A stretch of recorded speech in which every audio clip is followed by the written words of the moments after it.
No sword in my hands, just a will that won't break. I've seen modest terror tremble, felt every quake. Sam carried Frodo when he couldn't go on. Now I carry that heart even when hope is gone. Then came Gandalf's staff, lit the sky. Even the darkest times still let light fly. From Isengard fall to Helm's Deep's last stand. I rise with the brave, not just sword in hand. Don't fight for crowns, I don't kneel to fate. I stand like Eo and I won't hesitate.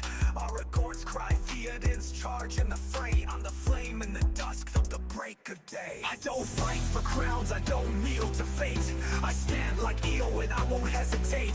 Aragorn's cry, Theoden's charge in the fray. I'm the flame in the dusk, the break of day. Fellow of the rings, I give it all. From Moria's dark to Mount Doomfall. Fellow, beyond the pain, we fight till it's over, we rise again. From ashes we rise, we answer the call. We stand for the light, we are one for all.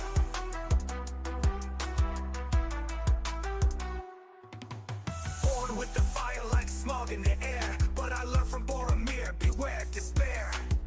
Power corrupts, the ring's heavy price. Gollum fell chasing it twice. I saw Denethor fall, blinded by fear, while Faramir stood, silent but clear. Galadriel's grace, but a fire inside. She passed on the test, while others just lied. I'm not just a fighter, I'm light through the shade. Like Legolas swift, and Gimli unafraid. From Rivendell's peace to the Black Gate's cry, I rise like the eagles, I will not die. Fellow, we give it all. From the Shire to Shadow, we heed the call. Fellow, beyond the flame, with hearts unbroken, we rise again. Through trolls and wraiths, we rise through the fall. We stand for the weak, we are one for all. Fellow, through fire and stone, from ends that march to thrones overthrown. Fellow, no fear remains, even Sauron's shadow breaks at our name. We carry the ring, we answer the call. We stand as the light, we are one for all. I am here with the fellow of the rings.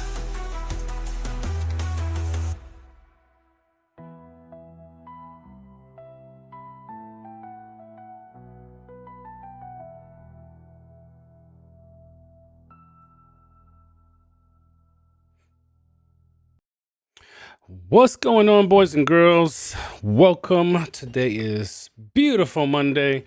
Hope everybody is doing extremely well. Welcome to our session of the Mega Server and the Rise Door. How's everybody doing today? What's up, AK, Ark, Aiden, Igor, Moscow, Dratshane, Captain Jimmy? How you guys doing? Don't forget to hit that like and the subscribe. All right. Let's go, boys and girls. Time for the stream. Copy that link, send to your boys and to your girls. Let's get this. What's up? What's up, Elven Blade? Editor of the year. How you doing? CJ. Sweet Arc. Hopefully that's been helpful. Let me just check on some.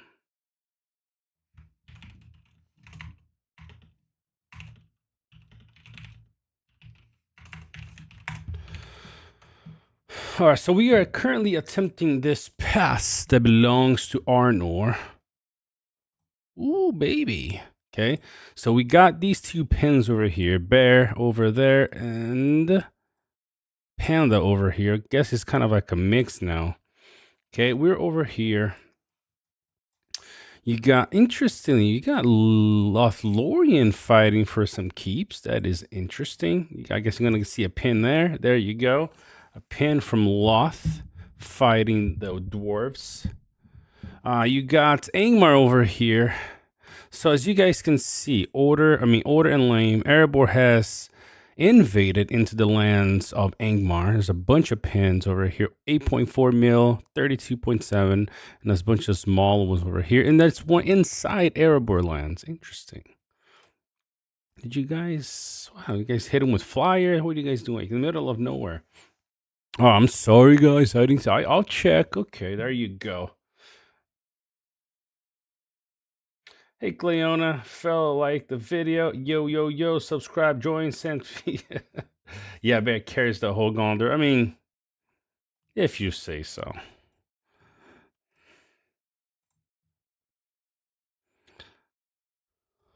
To each their own. What's up, Simon? Boa noite, Eduardo. Just track.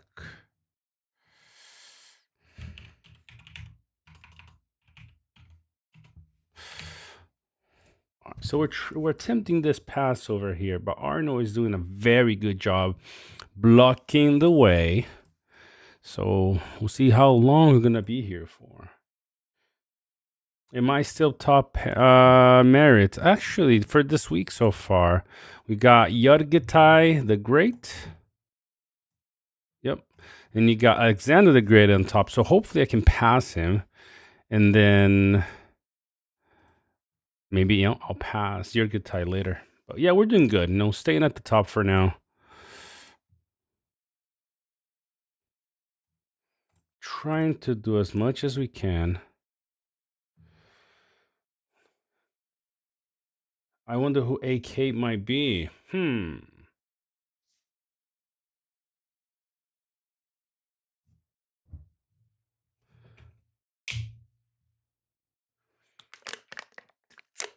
How long the stream? Probably only about an hour and 30 minutes, Aiden. It's going to be a pretty busy week. Fellowship ranking. Let's have a look. Oh, not that one. Fellowship, you got Bears at the top at 3.8. Panda at 3.6 in second place. Lame and then Order. Toby and Step, and then Gods and Merc. All right. Raven. Raven is a machine. Doesn't stop. 3.1 mil. Then Maddox in second place. Myth Love here. The Beast. Kitten. This name that I can't pronounce. Price. My boy. No, that's Jack Skeleton and Price, my boy over here. Selenith hitting with those nasty bombs that he hits. Almost no armies.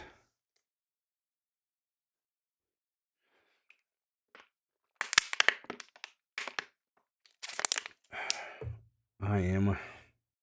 What's up, Jake? Yeah, Isaac is a beast. Where's Isaac? Split in factions is weird to see for the fellowship ranking. 6 Panda in top 100, yet not carried at all. Maybe, I guess. Moscow, maybe. Okay. I am extremely thirsty. I don't think if a full army can beat. The reason why that one can is because the idea is to do as much damage in the first 4 or 5 rounds. I think that army would lose if it was a whole fight, both full armies anyways.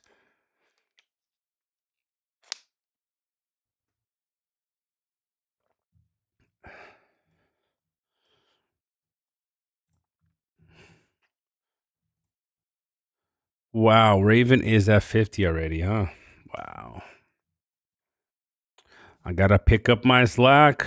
I'm at my max is 46. It does take a little bit longer when you're leveling 3 formations at once. What's up, Vinicius? Ramiro, how you doing, man?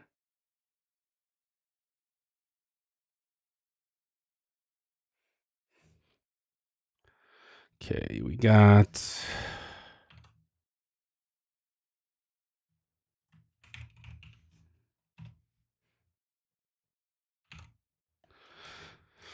How much is my march time? 3 minutes. 3 minutes. 3 minutes.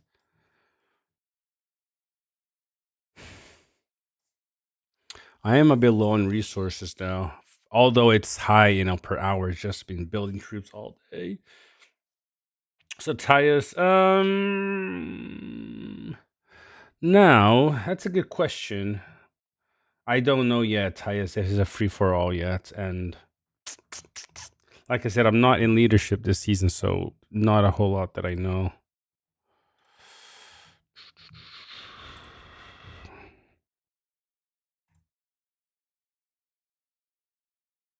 There we go. Get going, boys. What's up, Yeti? Yeah, what? Yeti, yeah. What's going on, man? Long time no see. Where you at, my boy?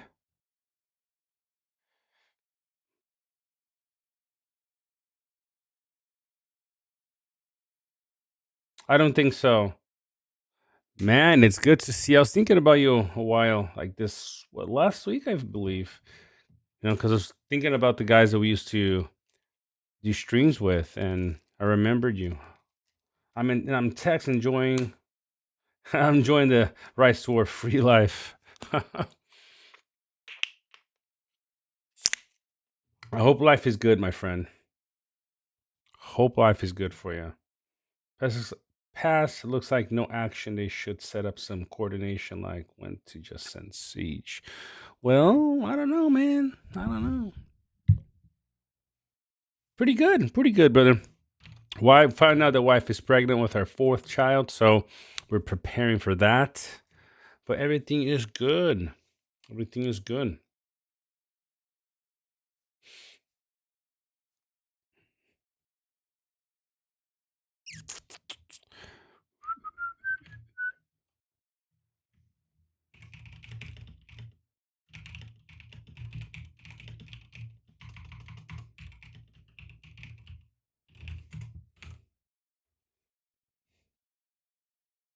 Yeah, I hope so. We hope so.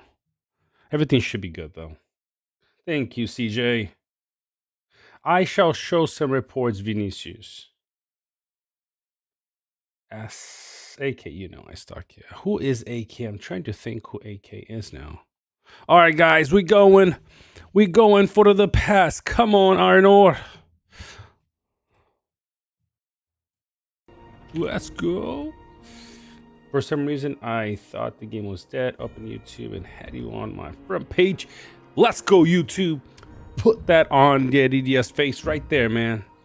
Poise, thank you. All right, guys, we going. Got a nice little line going towards the pass right now.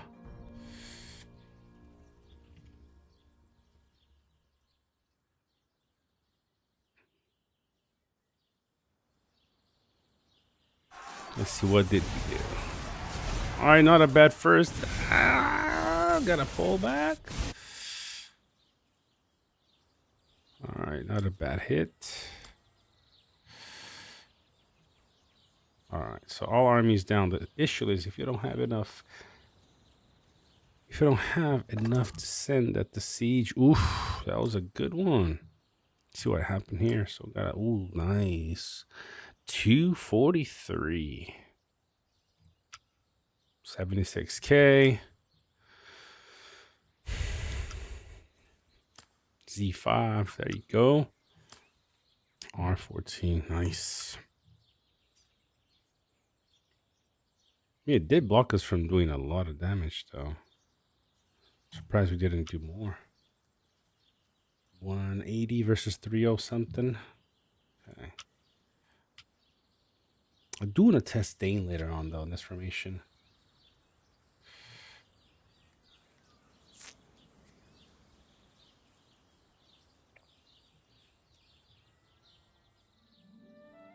Yeah, Jax is playing. Honestly, though, I don't know for how long Jax will be playing. He kind of... What's up, Angus? I mean, the new ring is nice. Essentially, it's just a way for them to make a quick buck because...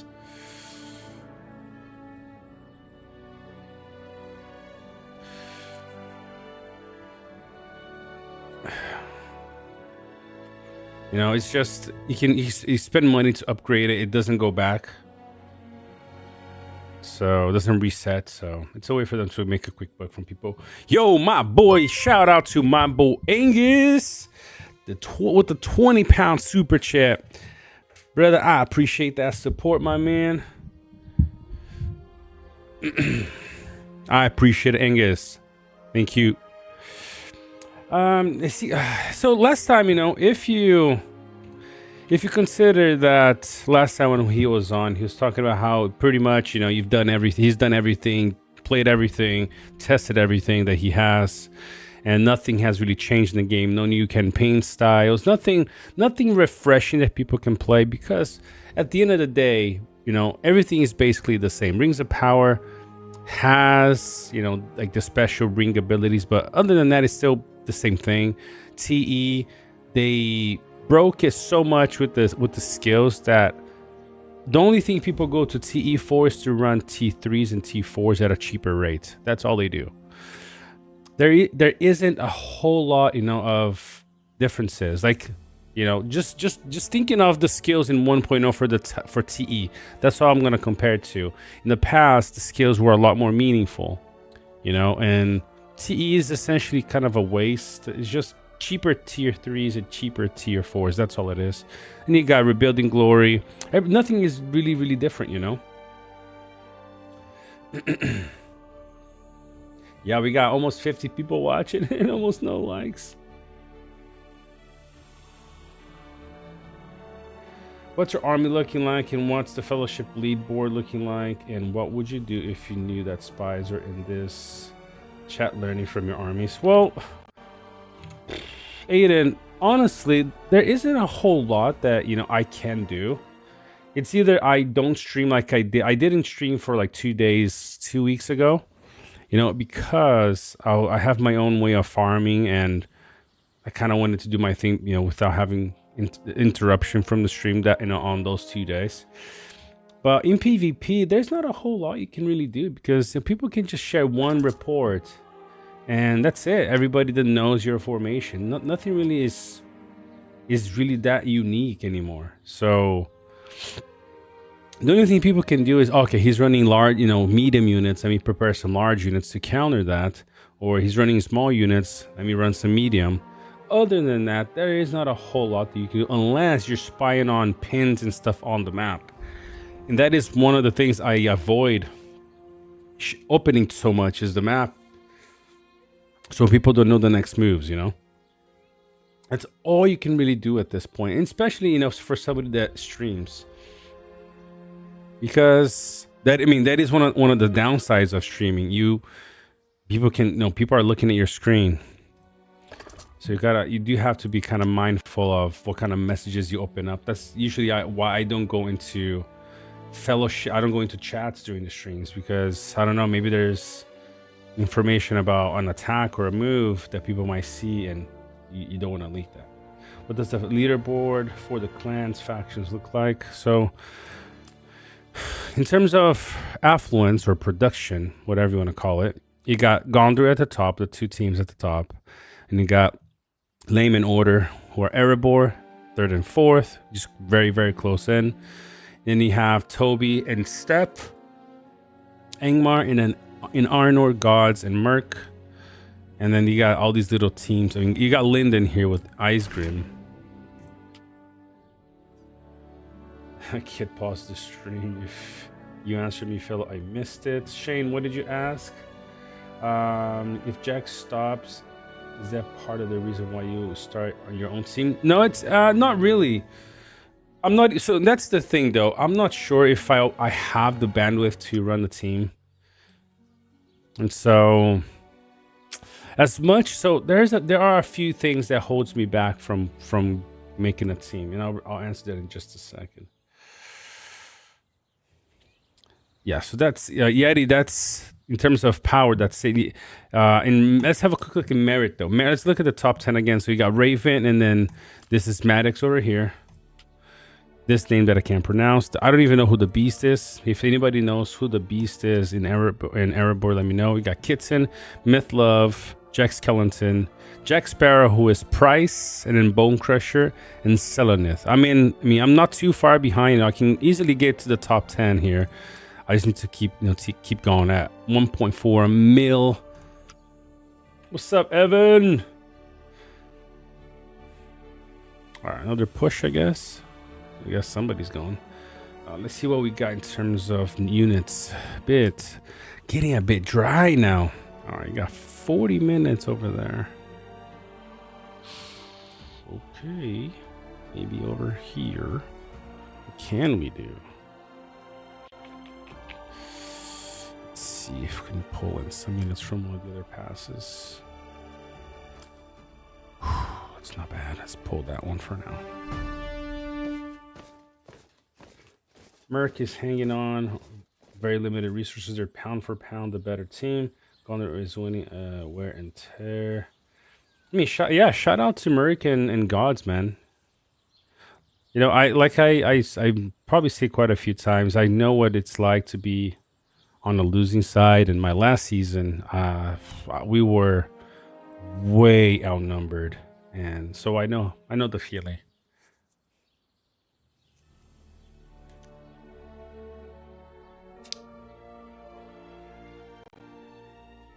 Sub Noxy, Freya. I mean, Freya has a nasty account, man. What's up? Hello there. The people have seen the light of joy today. For the Danny is back. Yeah, Danny is back. Man, I'm thirsty. Holy moly. Well, let's have you guys want to see some reports, right? So have a quick look here. You got Jag with a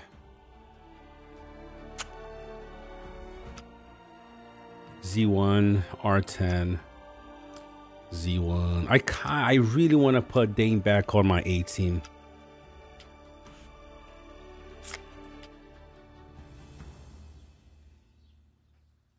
Oh, I know, Noxy. I know you were. All good and fun, though. See, for me, this game has not become... I'm going to be honest with you guys. This game has not become any more of win or lose for me personally. For me, this game has become... trying to have somewhat activity in the game. You know? Because, I'm going to be honest, it's... the rinse and repeat of the same strategies, the same tactics over and over and over again is what's killing me, to be honest with you guys. I just want some activity. Win or lose, I will be here playing.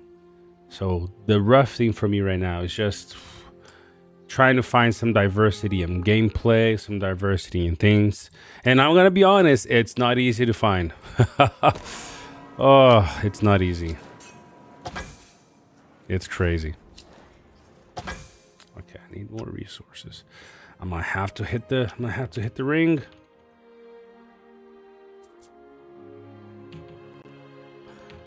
I'm going to have to hit the ring because I got no resources left, man.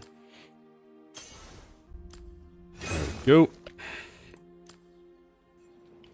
Let's cook. Let's see what we got. We got some half trolls. Just a tiny bit of them.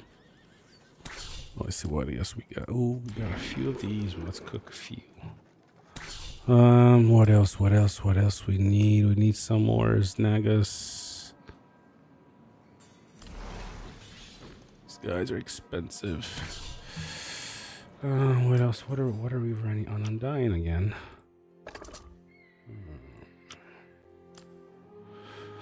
Ooh, seafarers. Okay. I mean, we are hitting a pass, so maybe that counts. Hopefully.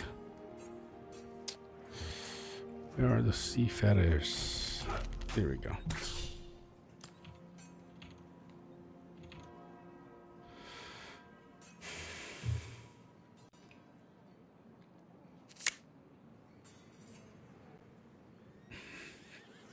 The issue arc is, I mean, maybe some of the teams that are too big could be away. Not that they're blamed, but when you become a powerhouse, it might be hard for you to play differently because of where you stand. So that definitely could be an option. Okay, let's pull all of these if we can.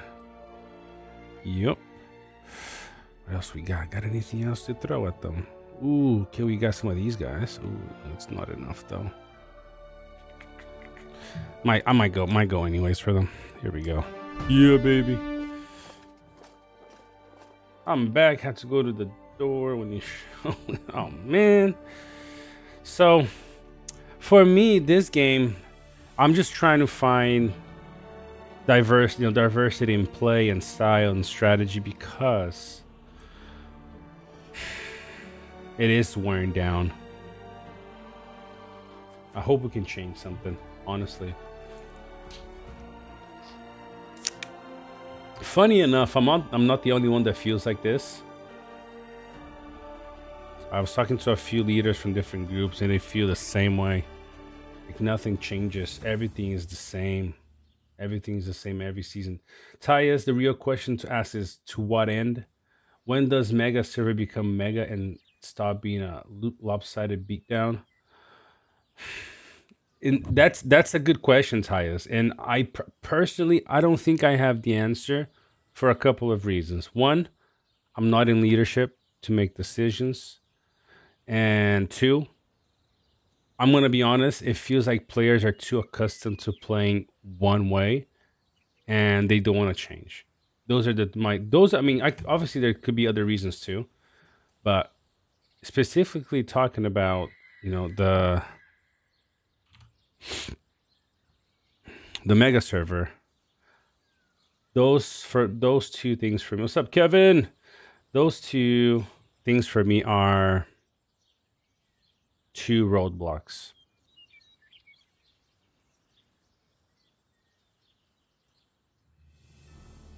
What's your take on that, Tyus? Because I know you led some pretty big teams in RP, so what do you say?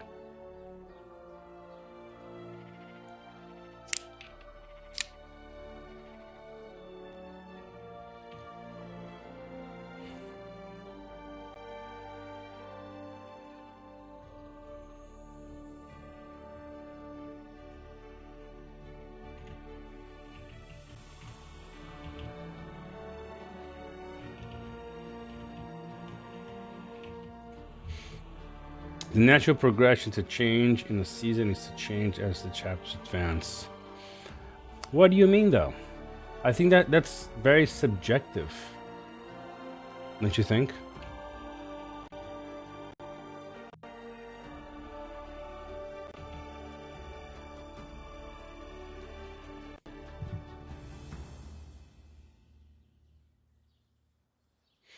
Chapter 6 to 8 passes open, you battle at crossings. In the chapter 9 passes to mid open, take the battle mid.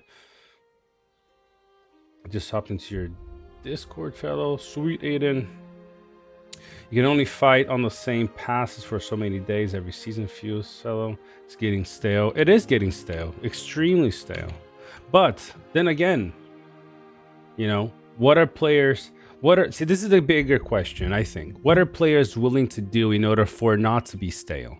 Do you know? Because you know why a lot of times they become stale? Because if people try a different approach, they run the risk of putting themselves in a position to lose.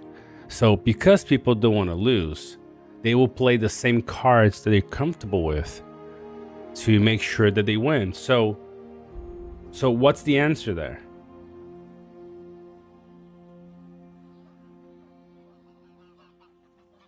I think passes are a problem, but I don't think it's the only problem.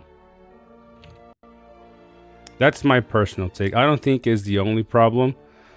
I would agree that it is a problem too, but not the only problem. Ooh, they're gonna snipe some rains. Look at that. They're coming for some rains, guys. What the heck? Are you really serious? Are you serious? Who's sniping? Oh, no, that's not mine. I was like, who's sniping my own thing? It's not that one. Where is he going then? Oh, maybe over here.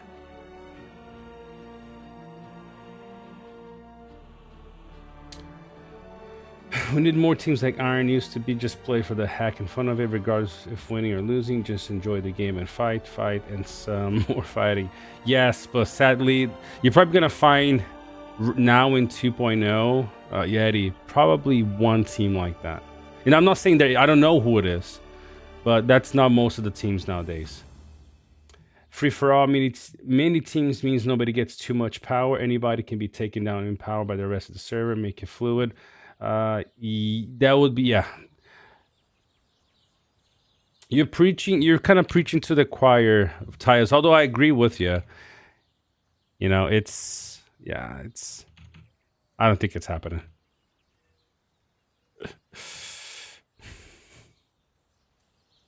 Sadly. What happens is, okay, the hopes of all teams lies on these choke points. Okay, let me give you an example. Let's say Merc and Gods are attacking our pass, and let's say they're going into our areas. Okay, let's say they invaded our lands, and they're going into our areas. What happens is everybody. So first of all, everybody usually plans forts and stuff just for that area, right? So okay, this is where we hold. So everybody moves their bases here in the front. Not that this is the case, but I'm giving you an example. This happens quite often.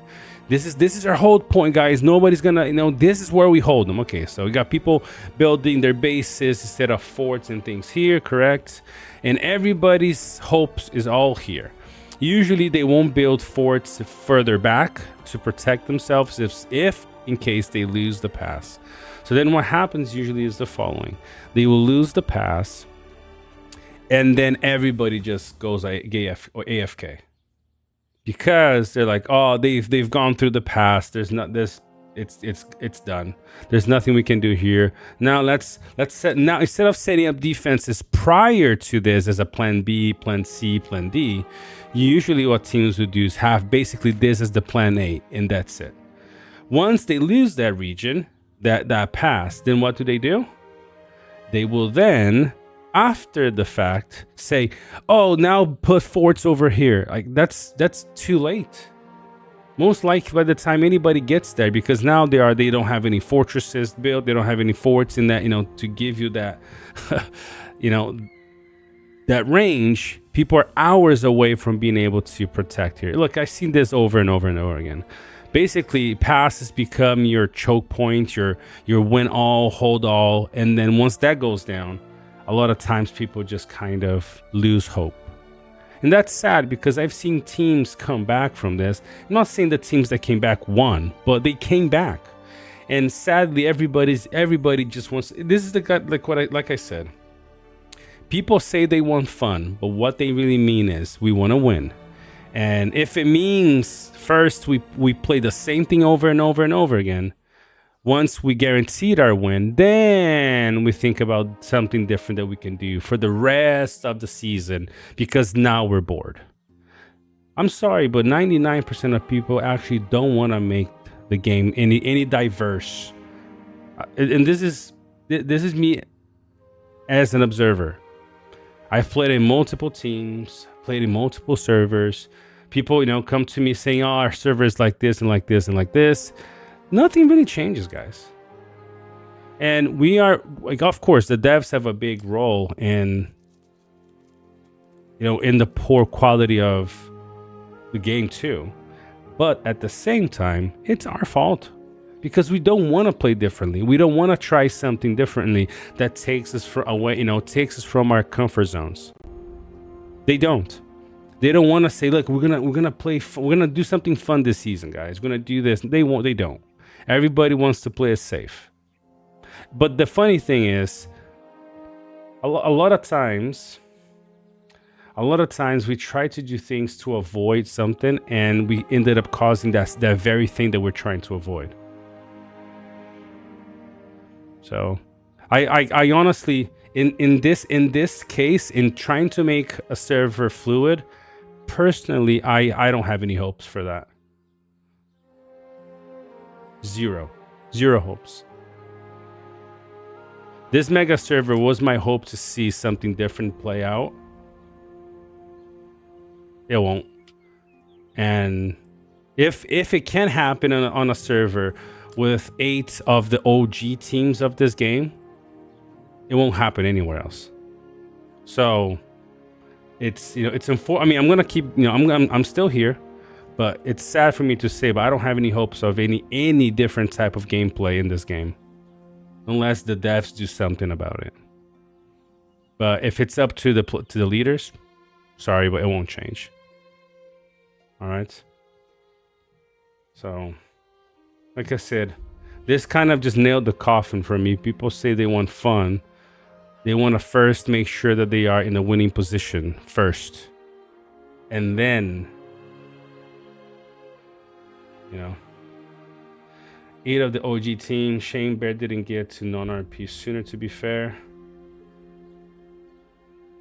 Well, now I just have to prove you wrong. Then do Arc. Look, it's trust me, it's with a very heavy heart that I say what I'm saying right now, because I spend way too much time in this game. So it's I'm not saying it, you know, I'm not trying to be right about this. This is just from an observation point. I have the privilege to observe a lot of things. People send me stuff. You would know, kind of follow through a lot of conversations, a bunch of discords, and that is just the reality. People don't want to play differently, and so of course there are things that the devs have done to make it even worse, but 1.0 still had these same issues.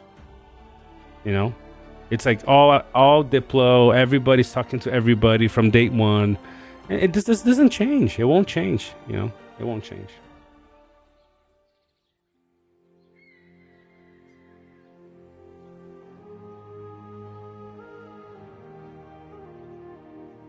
Hello there. Potentially yes, but it's still, at the end of the day, it's the same result. You know, it's the same. What's up, Blaze? Oh, Blaze, my boy. But see, here's a guy that I know plays differently. Blaze, he plays differently, and I know because he's in a very small team right now, and they just do whatever they want to do. There are you know, a couple of teams that will do that, but 99% of the teams won't. The season depends fully on Angmar and Erebor. Gondor prefers the manufactured narrative and the predictable. Erebor, Angmar have the power to chop Gondor down a little bit to return the server to Mega. They do. They do. But they won't. What's up, Aiden? I think I replied to that already, buddy. It will be about another hour. All right, guys, I'm gonna hop to Tyas. I just answered your comment, and I agree, but I don't think it will happen. And I don't want to be the, you know, because I'm commenting on this thing, I don't want it to be the catalyst for necessarily for it to happen, and then I get blamed for that. I hope that makes sense. You know, if they actually decided on their own to do it, cool. But I don't want to be the guy, you know, the guy getting blamed. Yeah, man, you're talking about the, you know, in your stream about how nothing changes, and then boom. But I'm gonna hop onto voice chat really quick, because Jax Callie, I think he was probably listening in. When he heard his name, he was like, "Yo, who's talking?" He's like, "I got summoned." What's up, Patrick? Shout out to Patrick for subscribing to the channel. What's up, Jax? Can you hear me? Patrick. Yeah. Sweeto, how you doing, man? Are we live? Yeah, we live. Oh. I've been better, I reckon. All things considered. Any final verdict? Nah, it's still going through the court dates. Got it, man. Yeah. Yeah, we had a couple people asking if you're still Yeti is in the chat today. Oh, really? I haven't talked to him in a long time. Long time. it's surprising the amount of people that don't play that still stop by. Yeah, I mean, we spend a lot of our time in this community, so it's it's like, oh, let's see who's still there. Let's see.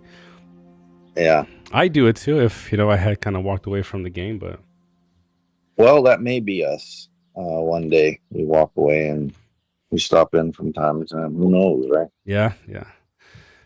It would be a kind of a miracle to see some kind of fun updates coming from the devs, new campaign style or something that just kind of makes things fresh a little bit, and not even like kind of people keep coming back to the whole 1.0 thing. It's not coming back, and that's not even the argument. It's just give us a new campaign style, give us something, change up the map or something, so it's something fresh for people to try out, look forward to. Well, I feel like they had a bunch of people before 1.0, and then after 1.0, you figure what, like 50% is gone. Okay. So then I wonder what the population is now. If I had to guess, I'd say between 5,000 and 10,000 active players. But the problem is you never know how many players are actually playing over in Asia, like China or whatever, right? I don't know how we ever know that. It could be freaking 100,000 people in China playing this game. We don't know though, because we don't mingle. We don't play together. So it's hard to guess at what's going to happen here. How long are we talking about? It's hard to do that. It's hard to say, well, they're not going to do anything, or, they're just leaving the game like it is, and it's going to run another 2, 3, whatever, 4 years, and then once everybody's actually gone, then they'll shut it down. But I know that they're making money, right? So, and I know that recently we looked at something somebody brought up and went and looked at it, and they're making like $1 million a month, okay, off this game. Now, how are they doing that? I'm not the guy. Okay, I have no idea. But if you're making $1 million a month off this game, it's definitely not stopping anytime soon. Exactly. I'm sorry. Exactly. There's just no fucking way, bro. This game will run for years and years and years. But if you're making $1 million a month, and I suspect that you got 5,000 to 10,000 in our whatever region or circle or whatever it is, which is everywhere except Asia and China. Well, there's probably some people in China that are playing this game, because I doubt the 5,000 or 10,000 that we have active that we all kind of know and we've all played together all this time, all of us, right? I doubt we're spending that $1 million a month. Yep. Exactly. That's what's up, Porky. Yeah, I mean, they're definitely making money. It's just crazy how little, how little changes we're getting. Hopefully we get something here next couple months. Yeah. That's all we can do at this point. Well, one can always take a break too. If you're kind of burnt out, you just take a break for a few months, and that usually does the trick. That usually does wonders when it comes to games like this. Well, games in general, I guess. If you take a break for a few months, you just put it down, walk away, and then you come back, you're kind of refreshed, and you're kind of, invigorated and excited again to jump in, and Yeah. Yep. I think you hit right on the nail there.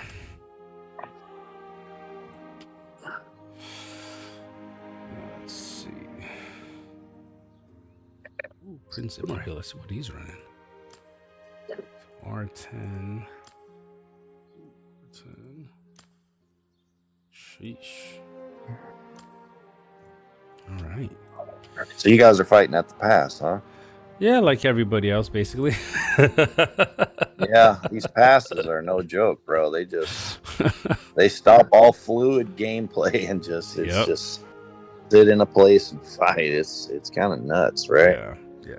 There's nothing else to do. Just sit right here and just eventually just sit at each other. Whoever has the most, armies, whoever has the most patience to come back and go, hit again, basically once. Battle of attrition, and then sometimes when one side or the other breaks through, the other side just quits. So it's like it kind of defeats the whole purpose of what we're trying to do. We're trying to open up and get more fights, but then if you just, boobop, the team that's and you break through and you just kind of kill everybody, then they just quit. It's like, all right, now what? There's nothing to do. Yep. Hey, shout out to Hello there with the 24 euro super chat, and he's got a message. Stay with us, bro. Take a break if you need it, even though toxic at times, overall we nice people. I mean, look, for sure. Look, I wouldn't, that would never be the reason why I walk away. And I'm not going to walk away. The thing is, what I'm saying is I really just wish leaders would try different things, even if it meant that you lose a season. But I think one of the reasons why a lot of people are getting tired of the game is the same play. Like, it's like playing football, any sport, and after day after day after day, everything that you're playing is exactly the same.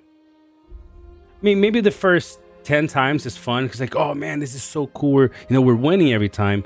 But after 200 matches where basically you can close your eyes and you know where the ball is going to be, the element of surprise, the element of adventure is gone. Basically where it's going to happen, what's going to do. And then you kind of like, oh, okay, yeah, it's cool. But you know what the other issue is too? If, right, you're playing the same play over and over again, and you're always winning, also it removes your team's ability to react when they lose. I'm going to be honest, you struggled a few seasons where people were able to push us back and do certain things. It took us quite a bit of time to react because we're so used to dominating. And so this is another issue that whenever, because we're not really exercising our quick reaction muscles, or if you want to call it that, then that's also a downside. Players will overreact and get lost. Youth's still around, Yeti. We're still here, man. So those are the two main problems that I see, even with big teams, And so I just wish leaders would try different things, go do some adventure, do something different, do something fresh, or else part of the reason why the game is also on a down slope is because of that, honestly. Oh, down spiral, I guess that's the right word.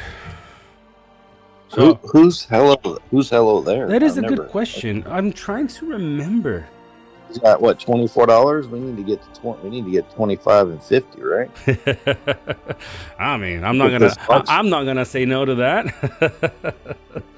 Get this auctioneer up and running right here, boy. I ain't gonna say no to that for sure. Can't start a fire without a spark. That's the spark right there. Let's see. Small T's need to be given a chance to have cookies and pizza. Maybe the devs shouldn't have messed up the game so much. I agree, Porky. I get your point, but at the same time, it's not just on them. Even with 1.0, we were having issues with people doing the same thing over and over again. So I understand what you mean, and I agree. But I say at least 50% of the problem is also on how teams play. I'd say it's 50-50 at this point. Because if you're also not willing to change things up to make it fun, then, let Big Papa Riv into the Diplo who fix any mega lines real quick. The only thing that got me... Go ahead, Jax. What does this server look like? Let me see everything. It's kind of on a...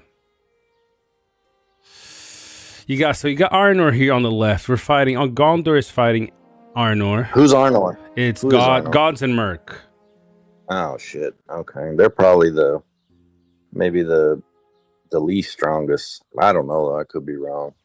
Then you got Angmar. You got Toby and Step here in Angmar. They're also fighting Gods and Merc? No, they're just fighting Erebor at this point, which is lame in order. Oh, that's a good fight up there. That's pretty fair, yeah. I think, yeah. And then you guys have are Panda Bear and and Bear, right? Panda. Yep.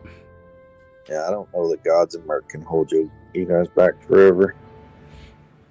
So What are you guys trying? Where are you guys trying to get to? You trying to get up to Angmar, or what are you trying to just go through Arnor? I don't know. I just see a panda like, and I'm trying to stay away from like really understanding what they're trying to do. Yeah. Just because if I get too intense in leadership stuff, and so I'm not leading. So I'm just going with the flow at this point. This guy says he think all people know who Hello There is, but thanks for keeping it under it. We just said we don't know who you are.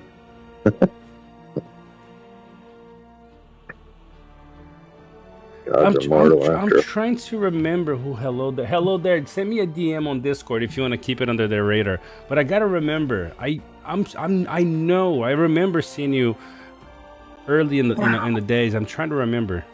Just hit me with a DM here, and I'll keep it under. Obi-Wan Kenobi.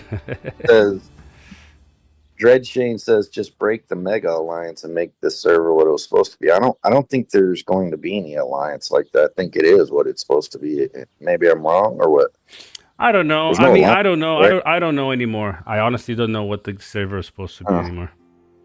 Well, you have to get at least some concrete like information here, bro. You're the streamer, so you gotta have some knowledge about what the fuck's going on here because you're representing for everyone. Nah. I already got way too heated a couple days ago, and so did you? Yeah, about how the server was going. So I was like, I'm just gonna. How's it going? Tell me. I ain't been around here. No, it's just bring it. Personally, I was not expecting a basically 1v1 and a 1v1, because that's what everybody does, you know. You 1v1 somebody, and then somebody else is 1v1 somebody, and the two winning teams kind of battle it out in the middle. And is that not what's happening, or what's going on? Explain yourself. Yeah, that's exactly what's going on. As you can see, you know, we're fighting. Why are you disappointed with that? I don't get it. Because the idea of a mega server is to get as many battles around as possible, and it's not. It's just one team versus one team. But there's only, let me see, 1, 2, 3. There's only 4 teams of 2, right? And all those 4 teams of 2 are all fighting somewhere. So is this not what you expected? I don't. What? No, that's not what I understood from the mega server when we first started the talks. All right, I'm so fucking walking in the dark right now. I don't know what the fuck you're talking, like some weird alien language. I don't understand. If there's something that's not, you know, cool, let me know. Otherwise, I got no idea what the fuck you're talking about, homeboy. Yeah, no, we'll keep it as that for now. Right. So let me see the leaderboards and all that. All right, so fellowship-wise, you got Gondor at the top, both first and second places, yep. And you got Lame in order, third and fourth. Angmar, fifth and sixth. And then Arnor, 7th and 8th. Well, they got the least amount of land. Yeah. So, yeah. I mean, yeah, they had a little bit more until we started, of course, attacking and stuff. So, yeah. But yeah, Gondor has always been at the first and third or first and second spot the whole time. Of course, you know, but like I said, this has been the nice thing about Gondor and Erebor, because we basically had nobody in Mordor, almost no one in Rune, and nobody in Loth. That gave us a lot of land before we were forced to PvP. Yeah, you got a lot of fucking land. Land. Goddamn, you still got a lot of land to take. Yep. You guys are gonna have the most land. It looks like. I hope freaking Arnor, Gods and Merc. I hope they don't get like mollywopped off the map and just like. I'd rather see like them play the whole season and be a factor than just getting ran through. Yeah. But I got nothing to do with it, so we'll see. It's been fun fights. Always trying to improve the builds and stuff, which that's really what I'm in for. So you showed me the team. Show me the other leaderboard real quick. So merit wise, we have Raven at the top with 3.1. We got Maddox in second place. His name is Dumbo this season. Yeah, I gotta say they're going with Disney characters. I'm pretty sure there was a better Disney character than Dumbo we could have come up with. So, well, as you can see, there's a lot. The Beast. I don't remember who the Beast is. Beast is whatchamacallit? El Kamzor, the Greed, Liv Tyler. No, it's the other one. It's El the other Tartar. one. Yeah. I don't know who that is. Sorry. Yeah, you got Jack Sparrow. You got Price in the house here. Who's Jack Sparrow? Price, Price, our boy Price. Jack Sparrow. Disney. Yeah, see that I can roll with that. That's decent, right? That's acceptable. But Dumbo Maddox, you can do better. There's got to be something out there, bro. Yeah, so I'm in 19th place now. Yeah. But yeah, that's the order right now. Yeah. You like the plain morch there? That's the order. Yeah. Man. So is it like cool in the server, or like what's the vibe? No.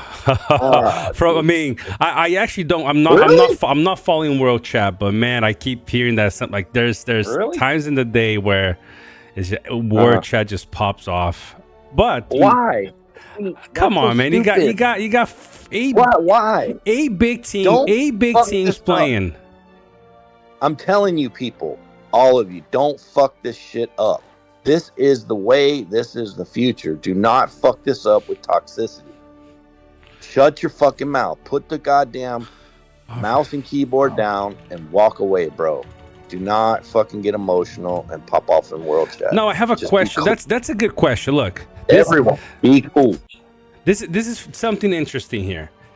Okay, what do you guys think in the chat here? If Yudes waits for the next mega server, because look, I have information from people that were. I mean, I was helping organize the server, but I wasn't the one, talking to teams and stuff. But this is a fact.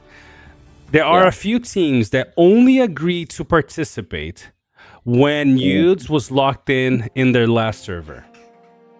I see. Right, so we closed the registration at 8:00 on Thursday, which that gives them the 24 hours until the server starts.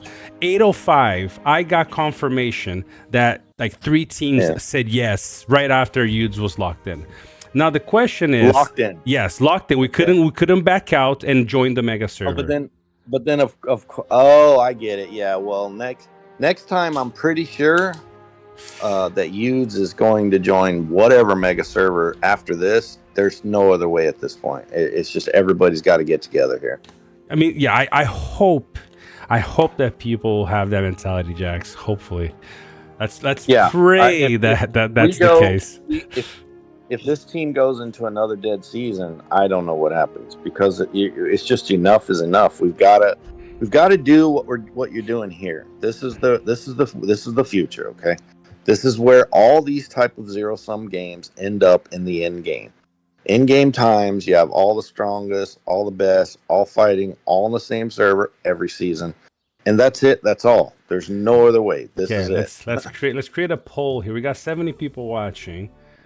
70. This is the question here. Will teams play with Yudes in the next mega server? What do you guys think? So, do you think teams will play, or will teams back out? Captain Jimmy says teams are terrified of Yudes. It's so funny. It's extremely fucking funny, because pretty much almost every team here is exactly equal in power to Yudes. And if you don't believe that, well, you're fucking wrong. I don't know what else to tell you. Hold on. Phone call. Or that the voice. Yeah, Yudes is not like the biggest, greatest fucking monkey, fucking beast, fucking whatever, King Kong. No. All these teams here are all equal for the most part. Every one of them.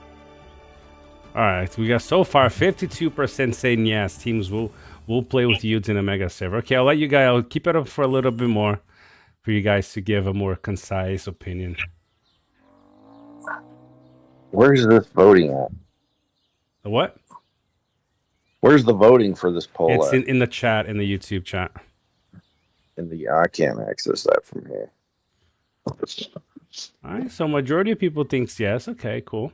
Hopefully, that's good. Well, there's no reason not to. I mean, there wasn't a reason not to this mega server, and yet happened. It's retarded. It's fucking retarded. Let's say Hughes was the strongest, which they're not. They're not. Okay, even if they were, what could Hughes do in this server if 2 of the teams of 4 said, "Hey, you're finna get wrecked"? Nothing. They could do nothing. Yeah, but okay. So that's the point. And I agree. But that's what I thought would happen this server, right? What you're saying is, if there is let's say, let me give you guys a scenario. Let's say there's 10 teams, so 5 kingdoms, right? 5 factions, or let's say there's 6 factions, 12 teams playing. And let's say Gondor, Yudes is in Gondor with another team. Let's just for to make the exercise easy to understand, let's say Bear is our partner. So Bear is actually pretty strong, really active. Yudes is pretty strong and pretty active, right? So the other 5 teams are like, man, these guys are just too strong. Technically, teams would have the freedom to say, guys, that, we're gonna need more than one faction to stop these guys, and you guys work it out, and that happens, right, to keep the balance. And that's what I thought was going to happen in this server. And it's not, because instead, so Frank, let me do another exercise. Let's say, for example, Lame is in Erebor, so Lame's like, you know what? I think let's hit the passes here and let's start invading Gondor. Or let's say, for example, right, Arnor and Erebor, they both attack at the same time. That means we have to split our forces. That would easily mean that we start losing lands on both sides, because we can't fight 2 full teams with 1 team on the east and 2 full teams on the west. That would mean that potentially, if the season is as organic as the idea is, Angmar would say, okay, send 1 team to invade Erebor, and then 1 team to invade Arnor, because that way that will attract attention from both kingdoms. They have to send players to avoid us from invading, hence giving the balance to the server. And that's not the case. The case is basically 1 faction fighting each other here, no fighting in the east, while these guys fight in the west. And look, I'm okay. It's fine. It's fine to play that way, but it's just not organic as the idea of an organic server is, in my point of view. Yeah, I don't think you would need it. Let's say Yudes is on this server and all these same teams are there next season, whatever. Yudes, and I don't know who the hell the partner would be, but I really don't think you would need 4v2 against Yudes, because I'm pretty sure at least 6 of these teams here are equal powered. So I don't know what the fuss is about. There's no reason for it. Really, but that's the idea. If there's a kingdom if there's a faction that's too strong, the idea is that teams will have the freedom to find a way to balance it out. But yeah, exactly. There's nothing to be scared of. But that is my argument. People are too used to playing the same old. But that's my argument. People are so used to playing in only one way. Which is the safe way, where leaders will kind of go into groups with all the leaders in the whole server saying, what can we do to balance this thing out, so everybody knows what everybody is doing, essentially. And it's, I don't know, that it removes the mystery, it removes the strategy part, because everybody knows what everybody else is doing. So yeah, well, that's the whole point of this mega server is nobody's come just running roughshod over everyone else. Yep. It can't happen. It won't happen. It can't. There's no way it can happen. Yep. Hello? So who's this? What's up, Dahi? Dahi. Hi. Yeah, he's from Lame. Oh, okay. Lame. But yeah, I want. How long is this gonna take when you got teams are all this strong like you have in your server?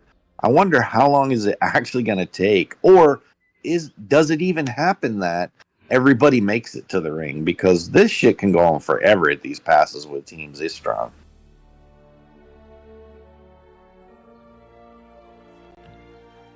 Could you repeat that? Sorry. Me? Yeah. I said, I wonder how long it's going to take for everybody, if it's even possible for everybody here to even get to the ring. Because when you have teams this strong, like you do in your server, these past battles can go on for a long time. I mean, it can become really stagnant. Yeah. And I mean, we'll see, you know. I don't know. I mean, right now it's interesting, you know. You got Erebor and Angmar fighting here for days now in this region. We've been able to advance quite a bit, but Angmar and Erebor have been kind of fighting this region. So I don't know what's going to happen. Maybe it happens that nobody gets to the ring, you know, because maybe as soon as a team starts invading, so all the other three just cut them off, you know. So maybe nothing happens, you know. So we'll see. I don't know. The middle's still incognito. I have no idea. And like I said, preferably I prefer that way, to not know what's going on. What's up, DP? Okay. The red pin show what's really going on everywhere. Let's not micromanage the server. I mean, I feel like it kind of is micromanaged right now, you know. So that's a new approach for you, not knowing everything or wanting to know anything. well, I'm happier that way at least. Yeah. You know, because I've led teams in the past, and I'm in the council with youth, so tend to know a lot of information. And man, ignorance is a blessing in this game. Oh yeah, I knew that way back when. Not knowing what's going on, it's so much better. Pius and Blaze say that Bear guy avoid Iron server was the true big mega server, and I strongly disagree. That server, I mean, it was a good server, don't get me wrong, but for the evil teams, it was just a clown fiesta because nothing could touch Gandalf and whatever Gil and Dane and Bjorn. That old good meta was just so broken until they made changes and balanced things. It wasn't a good server for evil at all. Yeah. For good, it was fucking a great time. You won every fight you got to fuck against evil. Yeah, I mean, really, what's been a blessing to evil RP right now has been, I mean, I guess Undying was always there, but people just, you know, nobody really saw the potential until recently of Undying's evasion, as you know, especially as a tank. But then evil didn't really have a true duo for damage, you know. It was essentially Lurtz and Shadow, which it's not ideal. I've been saying it for a long time about Undying. So that is true. That is true. Everybody got on board. I've been saying it a long time. Gondor would get checked and lose some of their uncontested farm. Wasn't Guy avoid Bear and Iron server NRP? Don't remember. No, that was roleplay. The Guy avoid Bear Iron server was roleplay. Yeah. So, for instance, Guy had a good time, Bear had a good time, Iron didn't have a great time. Void did not have a great time because they were evil. And it was very difficult for most of the people in Void, and I think it was Null or something, to compete against your Gaias and your Bears. Well, it actually turned into the end. It was kind of like, instead of a free-for-all, it was Gaia team and Void team against Bear at the ring, which I didn't agree with and didn't really take part in that very much, but that's another story. But I'm just saying, in general, that wasn't the best server because it was completely a clown fiesta, unbalanced, you know, shit show. If you were evil RP, for the other three teams, yeah, it was a good time because you had an OP team back then. The old good meta that was for about a year, they just dominated. But now that it's balanced, if you reran that again, which you're kind of doing here, and you added what are you at, 8 right now? So next mega server, we're going to go to 10 or 12, depending. And you just keep adding on. And now, I don't think the best mega server has actually happened yet. I think that time is coming in the future, though. Hopefully.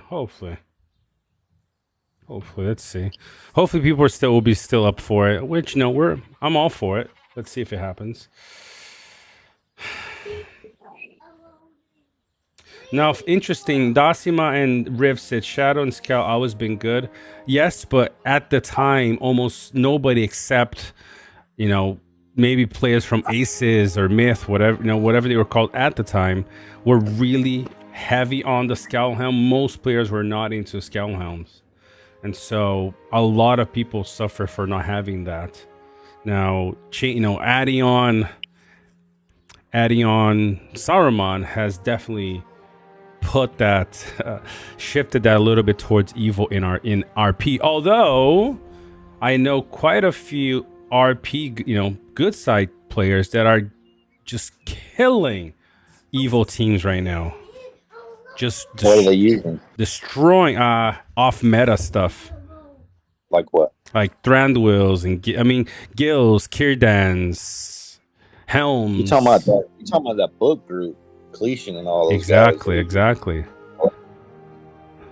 Those guys are just wrecking evil formation with some off meta stuff. Interesting. It'd be nice if the next mega server, obviously Yude's gonna wait for that, and hopefully everybody here keeps their cool and doesn't blow the fucking server up with toxicity and get real out of check, okay, and go off the fucking deep end. If you don't win, you don't win. That's it. It's just one season, bro. That's the come idea. back next week, try again. Don't fucking go crazy and ruin it. So if all these 8 teams come to the next one, well, you're gonna have Yudes for sure. I'd like to see maybe like Fire or this team you're talking about, Book, or maybe Tyus's, Null and Void, or whichever one they're going by now. I'd like to see those 3 and maybe one more, and you jump up to 12, and then you run that, and then keep it cool, and then next one go to 14, and then maybe somebody wants to take a break, season 2. All right, you just rotate in and out. Yeah, but you keep this going forever. This we were talking about earlier. There's no changes coming, no love from the devs, no new great exciting things in the pipeline. So we have to create our own fun. And this is what the result of doing that is the mega server. This is the kind of culmination of all these seasons, where it was headed, where it's going to be, and we need to keep it going. So understand that. Don't fucking lose your mind. Don't lose your cool, bro. Be cool. Yeah. Let's hope we can keep it up.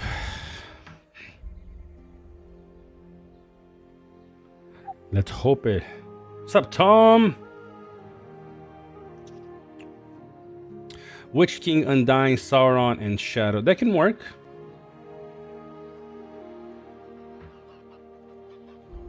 Let's see, we're coming for a hit. Let's go. We got 200,000 on this pass to take with 70, 80 armies defending it. Let's go, baby. We got all night. Well, we don't, but we do. Another thing to add to what I said was, don't do shady shit. Don't be the guy that there's been a lot of shady shit over the last 6 months, going back, several examples of people doing shady shit. There's some people here that done shady shit in your server, some people in other servers that done shady shit. Don't do shady shit. Don't do bullshit. Just play honorably. Play honorably. You're obviously playing to win. We understand that. Obviously, not everyone's going to lose. There's going to be emotions. Okay, we understand that too. But if everybody plays honorably, everybody plays fairly, and whoever wins, wins, okay, that's it. Congrats. Give everybody their rewards, that deserve it. That's possible. You move on to the next one. You try again. This is the way it should be in every server, not only mega server. Boy, exactly. Oh, Alexander, you stay away from my spot, dude. 17th, you're climbing up the ranks. Let's hit the 13th spot soon, Mike. Are you gonna go super hard and try and get all the way up in the top 3 again this season? Yeah, I'm gonna try to get top 1 this season. Oh wow, good luck with that. Bro. I know. It's crazy. It's not going to be possible without. Well, see, one of the reasons. Sorry, without what? Sorry. A pilot, because whoever's probably on our team, Milky Cake or whatever, with a pilot, you're gonna need a pilot to get top. I mean, at least I'd be happy with top 3. I'd be happy with top 3. So, yeah, it's rough. The thing is, we only started PvP on day when the chapter 6 pass open, so we're very, very behind in PvP. So, not doing bad for how behind we are. Just gotta keep it up. Yeah, it's gonna be interesting to watch this play out. I know like some shit's gonna go sideways at the end around the ring. I know some people are gonna get double teamed, blah blah blah, but that's kind of part of it. It's part of it, man. Part of it. I'm okay with that. Me personally. Try to keep it as honorable as possible. Now, if you got a 2v1 somebody, it's understandable, right? But keep it honorable. Yep. A long term.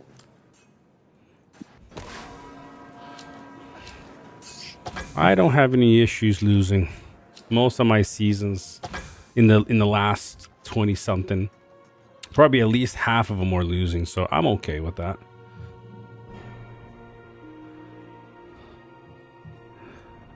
I don't got a problemo. I'm happy with top 40 on the server. Look, the thing is, Peter, the cool thing about the game is just you can just always try to improve what you got. It's not about I think the one with DK, I'm not even trying. For me getting merit is important on a competitive server.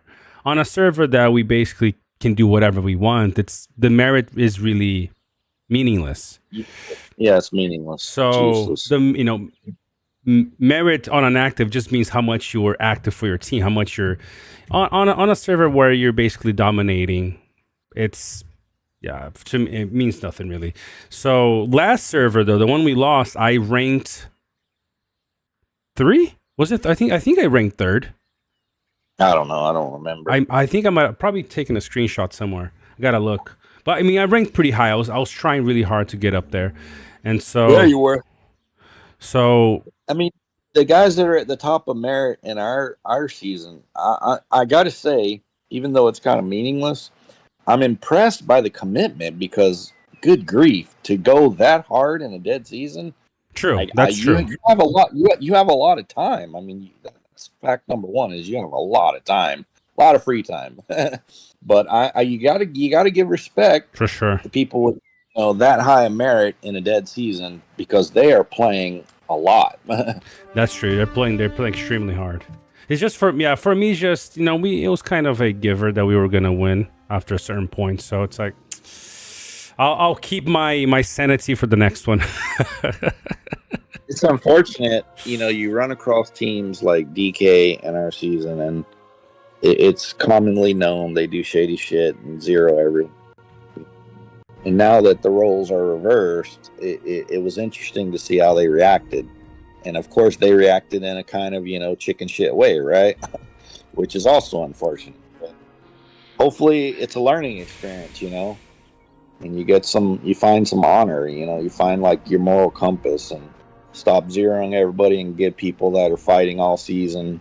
The top teams that are fighting all season, you give them rewards and you play the game normally, like everybody plays the game, right? Yep. We all see each other all the time. So there's no reason to be disrespectful, to people in that way. There's just no reason for it. You're just going to see the same people again. And eventually it's going to find you when you do this kind of shady shit that DK has done. And, what happened in our season before this one, same shit. It's going to find you. The shit is going to find you. It's going to come around. What goes around comes around. It will find you eventually. And then it'll just be a waste of 3 months for everybody on your team. And for no good reason. You didn't even need to be there. You didn't need to suffer that. If you would only just made some better choices, you wouldn't have had to have put everybody in harm's way like that, right? Mm-hmm. No, see, look. I have an interesting take on zeroing. I'm not necessarily against being zeroed or zeroing. Some people don't do it, and that's cool. My only thing is, if you are okay zeroing people, then just be okay getting zeroed. That's all. I mean, for me, that's how it works. Treat others as you want to be treated. So if you don't want to be zeroed, even though somebody might zero you, treat them that way. Yeah, if for you not zeroing is an important thing, then cool. Yeah, but in a war game, if somebody does want to zero you, I mean, it's cool, man. It's gonna reset the season after, and you play a different season. For me, I think the biggest issue is when a team does something to somebody or to a bunch of teams, and then when it happens to them, then we use the victim card. I think that's a bigger problem for me. So we got zero last season, and I'm like, one of the best seasons I've played. Yeah. That exactly describes DK, what you just said. You like to zero people, and then it happens to you kind of act, all cross and do, a bunch of monkey shit all over, right? So there's no reason for that. I'm going to respond. Nate J, by the way, I am reading comments. Just you guys are kind of going a little too fast there, man. Yeah, I'm going to respond one time only to super fan over here, Jake, my super fan. It's not my rules. It's the rules of common general etiquette across all servers from all leaders and all teams. So yeah, still love you like that though, bro. So like I said, for me, if I want to say, right, I want to zero people, that's cool, but I will take it if somebody decides, hey, you zero people before, so nobody's really has pity on you, so they're gonna say, like, cool, let's do it, So I think that's how people should really play the game. It's rare you come across a team like DK that's their MO is just to zero everyone every season, right? I mean, yeah, all teams have zeroed somebody at some point because there's a lot of small teams, right? But a lot of times what happens with like the teams in your server and other known teams and respected teams is, sure, they may zero a strong team. I'm not taking into account all these small teams because there's nothing you can do about it sometimes with all the small teams there are. People are just going to get wrecked, and that's just the way it is. But for the good, respectable, stronger teams, sure, you may zero one of those teams in your season, but a lot of times what happens is these good, respected teams, like I said, on your server or in general within the game, if they end up zeroing a strong, worthy, respectful opponent, they will come back at the end of the season and make sure or allow or whatever by means necessary that those people get their 3 capitals to get their rewards, right? They're not just going to zero and sit on their foot unless there's some crazy shit going on, whatever, but in general, that's normally not the way it works. If somebody got zeroed, they're a good team, respect team. At the end of the season, they're not going to be zeroed. They're going to have something, right? Yeah. Get some rewards. Yeah. Yeah, Eddie, you take care, brother. Hope to see you sometime again. It's good to see you, though. Let's see. What's up, Golo? How you doing, man? Golo, whatever happened to Golo? Wasn't he supposed to join us? Whatever happened to him? Yeah, that's a good question, right, Golo? Where did you go? Where are you at? We're still waiting on you, bro. What happened? Golo fellow week. Oh, funny guy. Fellow weak. Not on that account, he's not. He's certainly not weak on that account.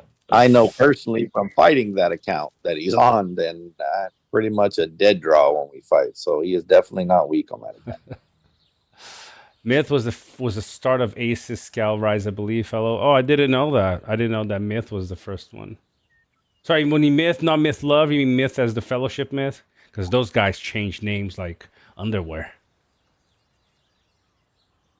Johnny Holt said Yudes is on top until someone takes it from the... I wouldn't say Yudes is on top. It's really not the case, okay? And you'll have some of these fucking Clown Fiesta guys over in... What the fuck were those teams' names? From the season before where they did that shady shit on the last day. What were their names? Oh, NOAD? And no, what sorry. was the other one? Illy? NOAD, Illy, Fire Neon. Which team are you talking about? Yeah, they'll be the NOAD and it'll be the first ones to jump to the front of the message board and say they are the ones that took us out, when reality is that wasn't the case when you consider it was us against the whole server. But it's really not truthful to say Yudes is on top or until someone takes them out, because I'm telling you right now, and if you're in this server, you know there are at least 6 teams on here that are equally as strong or stronger potentially than Utes. Right here on this server, right now. Yep. I guarantee that. Yes, sir. Golo says he's in Panda with you, fella. He just doesn't play. What the fuck? Exactly. That doesn't count, dude. What? That doesn't All right. count, bro. Golo just comes around to pass out money, bro. He got it like that. He finna donate 50, he finna donate 50 in the super chat to you just to show everybody it's true. He just come around to throw money at the strip club, you know. Yep. Balling out. He don't even got time to play. He just out here throwing money at people. I love it. Yeah. I think Golo was the. I think he was the. He's like the top super chatter in one single session. That was a crazy day. That was a nuts. That was off the charts right there that day. I couldn't even keep up how much that got to that day. That was crazy. Yeah. Oh, there you go. It was fun though, right? Golo, I just got married. Now I'm going to Hawaii for 2 weeks. Don't got time to play is right. Huh. Yeah. I'm thinking of sailing to Hawaii. Nice. That'd be good. What happened? And Rob says it was Noed in the current season. Noed, Illy, Mod versus Yeah, I think Fire and Burn. I think they won the season that one. Yeah, I would have taken Fire and Burn against Noed and Illy. Yeah, straight 2v2. That's who I would have picked. So I'd like to see Fire and Burn. I'd like to see Fire and Burn get in this mega server next. We need to. That reach would be out good. I think that would be good to see Fire and Burn. At least one of them. You know. I know Fire, I think, is recruiting nicely, so that's good to see. Well, I agree. I agree with you, Jax. It would be nice to just see different teams rotate in and out. At least if we can get 6 factions to join in, that would be great. And so Johnny Holt says half of Noad's team left. Well, I can tell you after the season they did the shady shit to us, 4 or 5 of their strongest players joined us. And now those same 4 or 5 strongest players from Noad that joined us are now going to join Fire. In fact, to stay on topic here. Congrats, Golo! Congrats, brother. By the way, He got married. Huh? Yeah, he got married. I forgot to finish the poll. The poll finished at 55% with 71 votes. People say teams will play with Utes in the mega server. There you go, Jack. So we got some light at the end of the tunnel. No, that's the reality, because Utes is not like the strongest whatever monster on the block or something. They're just not. They're equal to all these teams here. At least 6 of the teams here. They're equal in power. It's straight equal. So there's nothing. Yeah, there's nothing to be scared of at all. It's ridiculous. Nate J, I believe that Utes. Right. This is just my personal view. I think Utes is ready for a action-packed server. So I think they will. Yo, Queen Cleona says back and annoyed. Damn dog. Homegirl, you need to go ahead and get laid. I'm just going to say it. Like, you need to make it happen, bro. It's not that hard. See, look, Aaron Blaze has a good point, though. He said 71 votes, but only 31 likes. Come on, people. Exactly. That is a very good ratio. You guys answer the darn poll. Hit that like button, y'all. Come on. Shit, I'm finna be like Cleona, though, here pretty soon. I'm going to be away, and I ain't going to have access to nothing. It's going to be rough. That's rough, man. I'm going to be annoyed like you, Cleona, for sounds like a while.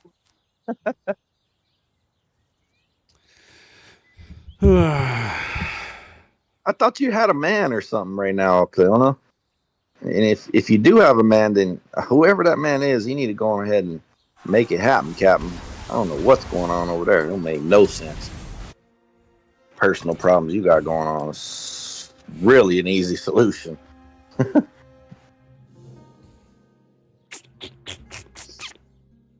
that one hurt. Oh, you kind of got wrecked there, huh? I mean, we traded well. We did more damage than we took, but yeah, he has more HP than my units. Bjorn. Who's sailing to Hawaii? Who said something about sailing? I mean, Golo is going to Hawaii, but he didn't say that he's sailing to it. Oh yeah, I'm thinking of actually sailing to Hawaii at some point in the next year or two, and not stopping there and keep going somewhere else. But I'd like to talk to whoever's talking sailing. They don't have internet in jail, bro. I don't know where the fuck you going to jail at, bro, but they definitely ain't got no jail out here where I'm at. 100%. That's not happening. You killing me, Cleona. It's not me killing you. You killing me. I don't understand what's wrong here. How is this not an easy fix? It's just so simple. Come on, baby. In Las Vegas, you can get iPads in jail. What? Oh, hell no. Jax, you got to go to Vegas then. Yeah, that's never gonna happen where I'm at. There's too many shot callers and gangs, and nah, bro. They definitely not giving nobody no iPad where I'm at, bro. That's never gonna happen. Tablets. What's the point of having a tablet in jail if you ain't got Wi-Fi? What, to play the stupid solitaire or whatever? Jax, why are you in jail? Says Hersey. I'm not in jail yet. I'm gonna be in jail. Yeah. No matter. I stomped somebody out. It's a long story. You can go back at one of these streams. He can post a link, and I explain it all in. But the DA offered me 16 months first offer, and I don't think it changes and comes down. It stays at 16 months, which would mean I do 8 months in jail, or actually it would be prison. And that's based on my history and prior enhancements and all that. So it's coming some point in the near future. I'll be gone. I was thinking of selling my account, because if I'm not even going to play it for 8 months, what's the point? Just hold it, man. Well, I actually got nice. I got 2 accounts. Well, it'll get fucking discontinued. They'll remove it because it'll be inactive. Well, I won't even be able to get back to it. Well, then you can give some access so they can at least just log in so it doesn't get removed. Who would I give access to? I wonder. So those of you that know me or heard me on this chat, whatever, for a while now, who do you think I should give access to? You tell me. I have one person in mind. Obviously, it would be somebody I had to know and trust. So Exactly. Don't just start saying pick me. This bullshit. It's not gonna be you, bro.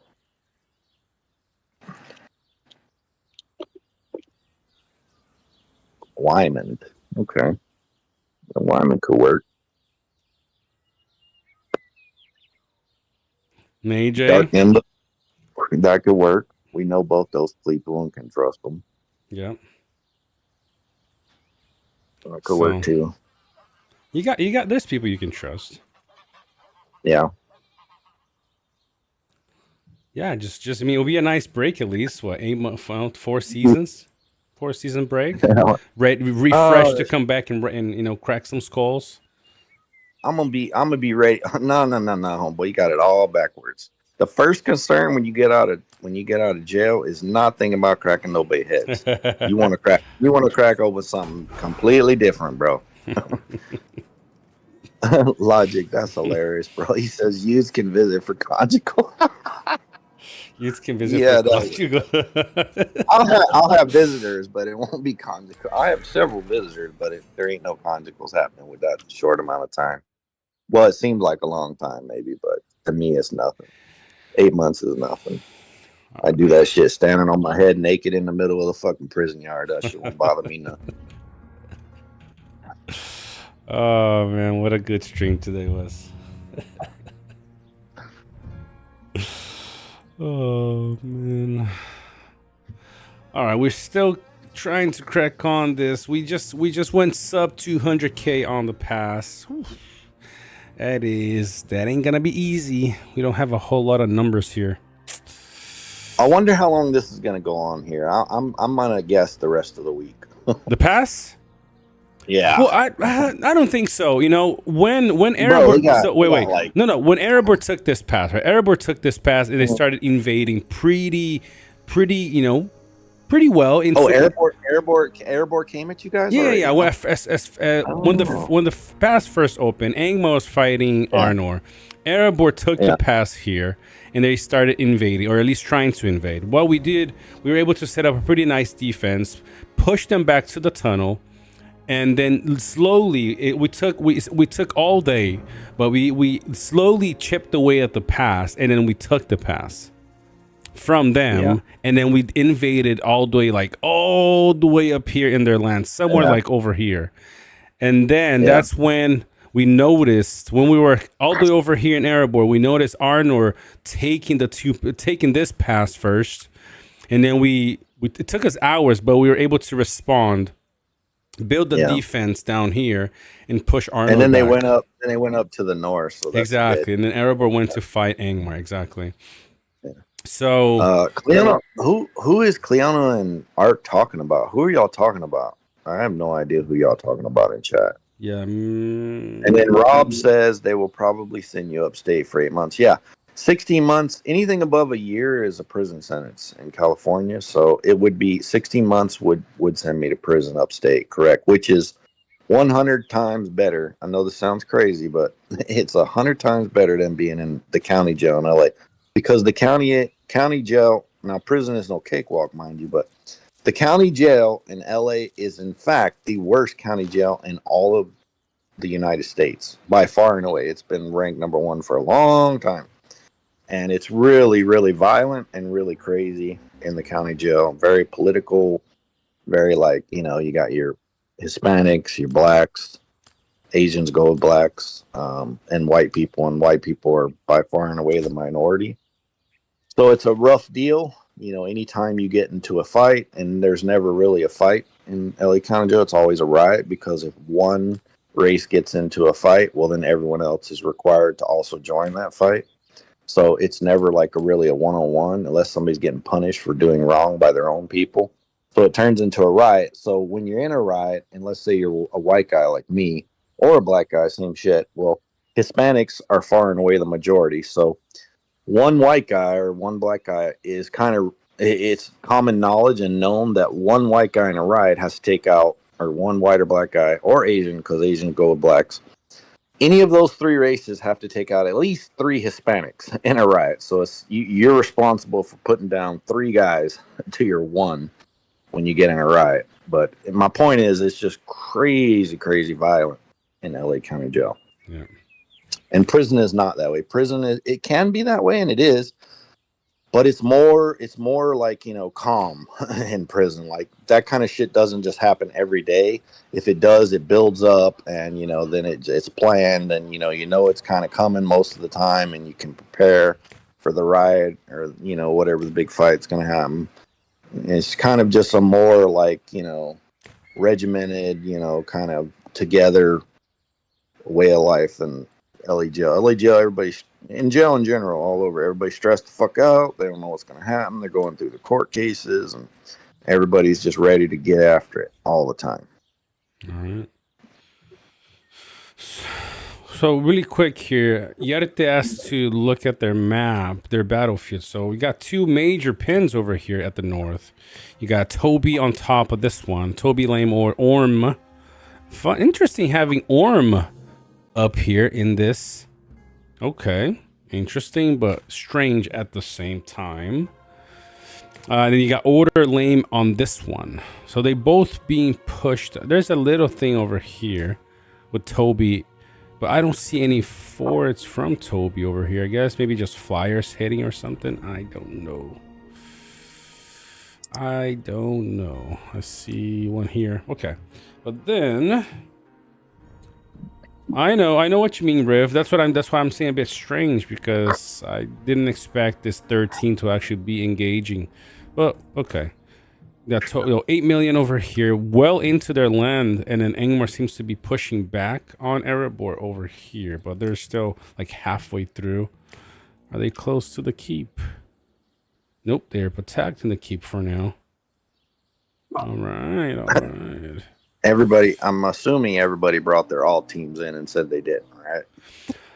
That is a good question. I don't know the answer, because like I said, people will say they didn't, even if they did, so I don't know. Right. So I exactly.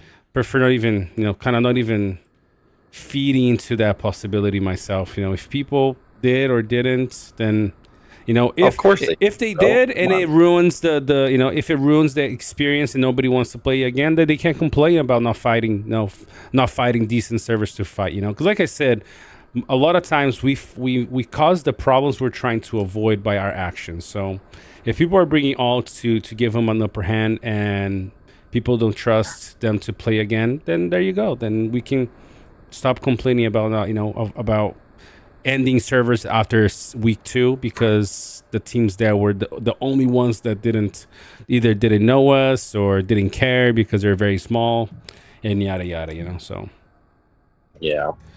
so then you got Erebor in here still invading, but yeah, they're going for their capital, man. Whew. Not sure if they'll make it, but they're sure probably pushing.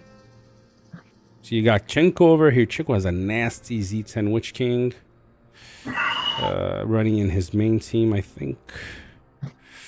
Yeah, so everybody's protecting. Yeah, I mean, it looks like they are coming for the...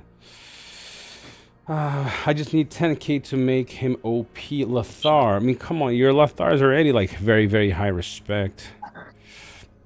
Anybody have good results with Lothar? He's kind of hard. Yeah, Riv, yeah. Yeah. There you go. So Najay said, fellow, to explain what is happening in the north, it's a full push to uproot Angmar. So yeah, probably going over this region. Probably found where most of the bases are. I'm assuming it's towards the capital because that's what I do too. If somebody's coming for my capital, I make sure that I'm able to defend properly. So good. See, that's the thing. Like, this is, it's cool that you guys are fighting. It's actually kind of cool to hear from you guys.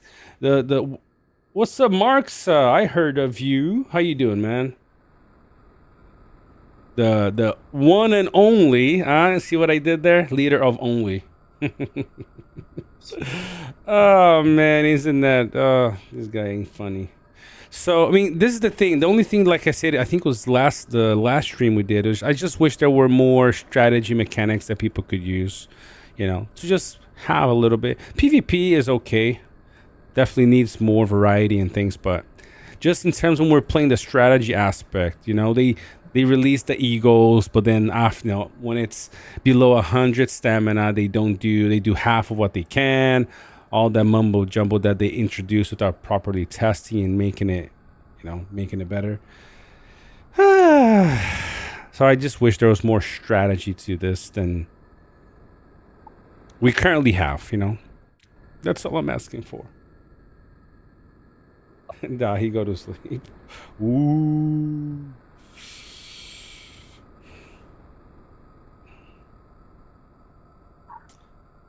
Want me to share our side? Sure, AJ. You wanna come on voice here really quick? Come on, man. Where you at?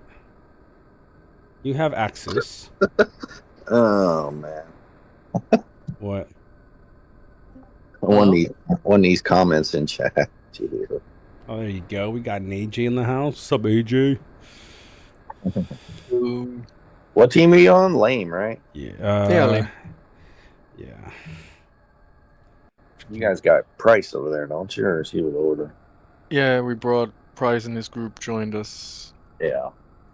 TP and all of them. So, yeah, Lame's a very strong team now as well. Oh, I know. That's what I'm trying to tell everybody in the chat. I'm not sure how we're ranking compared to Utes, even Bear and Panda. I mean, like you heard in the beginning, we did lose that pass after a while. I do feel we weren't completely 100% locked on that path, because something fellow didn't mention is that we of course broke through the other pass as well and were on the other side. So while that's what I'm trying to explain. What I'm trying to explain. There was a push on both sides. So we were in a way equal, although we were quite amazed that you guys still got the pass. I know it was a surprising feat to take this pass. No, I can't say take it back because we didn't take it the first time, but I was quite surprised to take this pass, to be honest. That's what I'm trying to explain to people, AJ, is you think Udes is like whatever, the strongest, whatever. Bro, they're not. They lost how many people to other teams in the last 3 seasons? Like just mentioned, Price and his group came to lane. Well, that's happened. New players as well, I heard, and I mean, Turgon did say it's in a way it's stronger than before, not in terms of strength, but in terms of activity and tile flipping and stuff. So Utes has improved in that case. A little bit, but it's still, there's been a kind of a lot of people that have gone to other teams because it's been boring for us. You know what I mean? Yep. So what we were before is not what we are now. So if you think we are, you're wrong. Yep. No, maybe not. Still, it's. I think there's a lot more could be balance. interesting. There's a lot more balance for youths to participate in the mega server than before. I think, and yeah, people shouldn't be. Yeah, which is good. It is good. We don't want one team It that's is just good. completely outmatching every other team. It is good. I think right yes. now we have a healthy balance. I think Yeah. Toby did lose a lot of strength from a few players leaving to, I think some went to Bear, I think even the others, like especially losing all the ducks, right? That lost a lot of strength. Then Yeah. Bear got those, and so Bear's now a very formidable team again. Yep. Remember last season when we played with Bear was not full. They had about 75 players maybe, and they still did well. And they got their long-term great leader back, so they're good to go now. Yeah, Ryan's back. Yep. Wonder how. I'm gonna be interested how that's gonna go as well.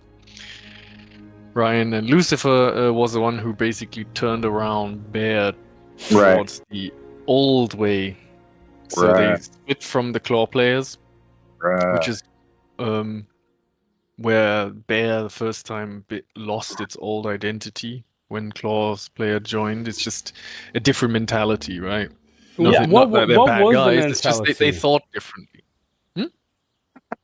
Mark, though, that shit's hilarious. But I agree. What's like? What do you mean? What was the style of play from the Claw players? Oh, what's the difference? I mean, you were Iron, so you know. Diplomacy based. It was more diplomacy based, I think, as well. They tried to,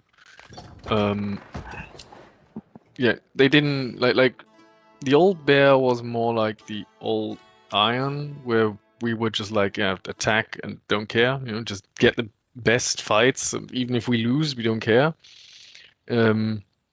From how we realized the Claw leadership there, at least the leaderships that were in Bear, it was not quite that mentality. It was more like, well, let's try and get some diplomacy with the other factions so we can not have them hit us in the back. And I mean, it makes sense. It's fine if you want to try and win, and it's a sound strategy. It just didn't fit with our mentalities, which is why we had a lot of in internal fighting among the leadership as well. Then Ryan left because he was, I think, the only one who tried to keep our mentality in a way. But he left quite early, and then it was basically Pride against the Claw leaders. Yeah. And Pride just doesn't. Pride and then Claw just don't fit together at all. No. To be honest, Pride was a very special leader.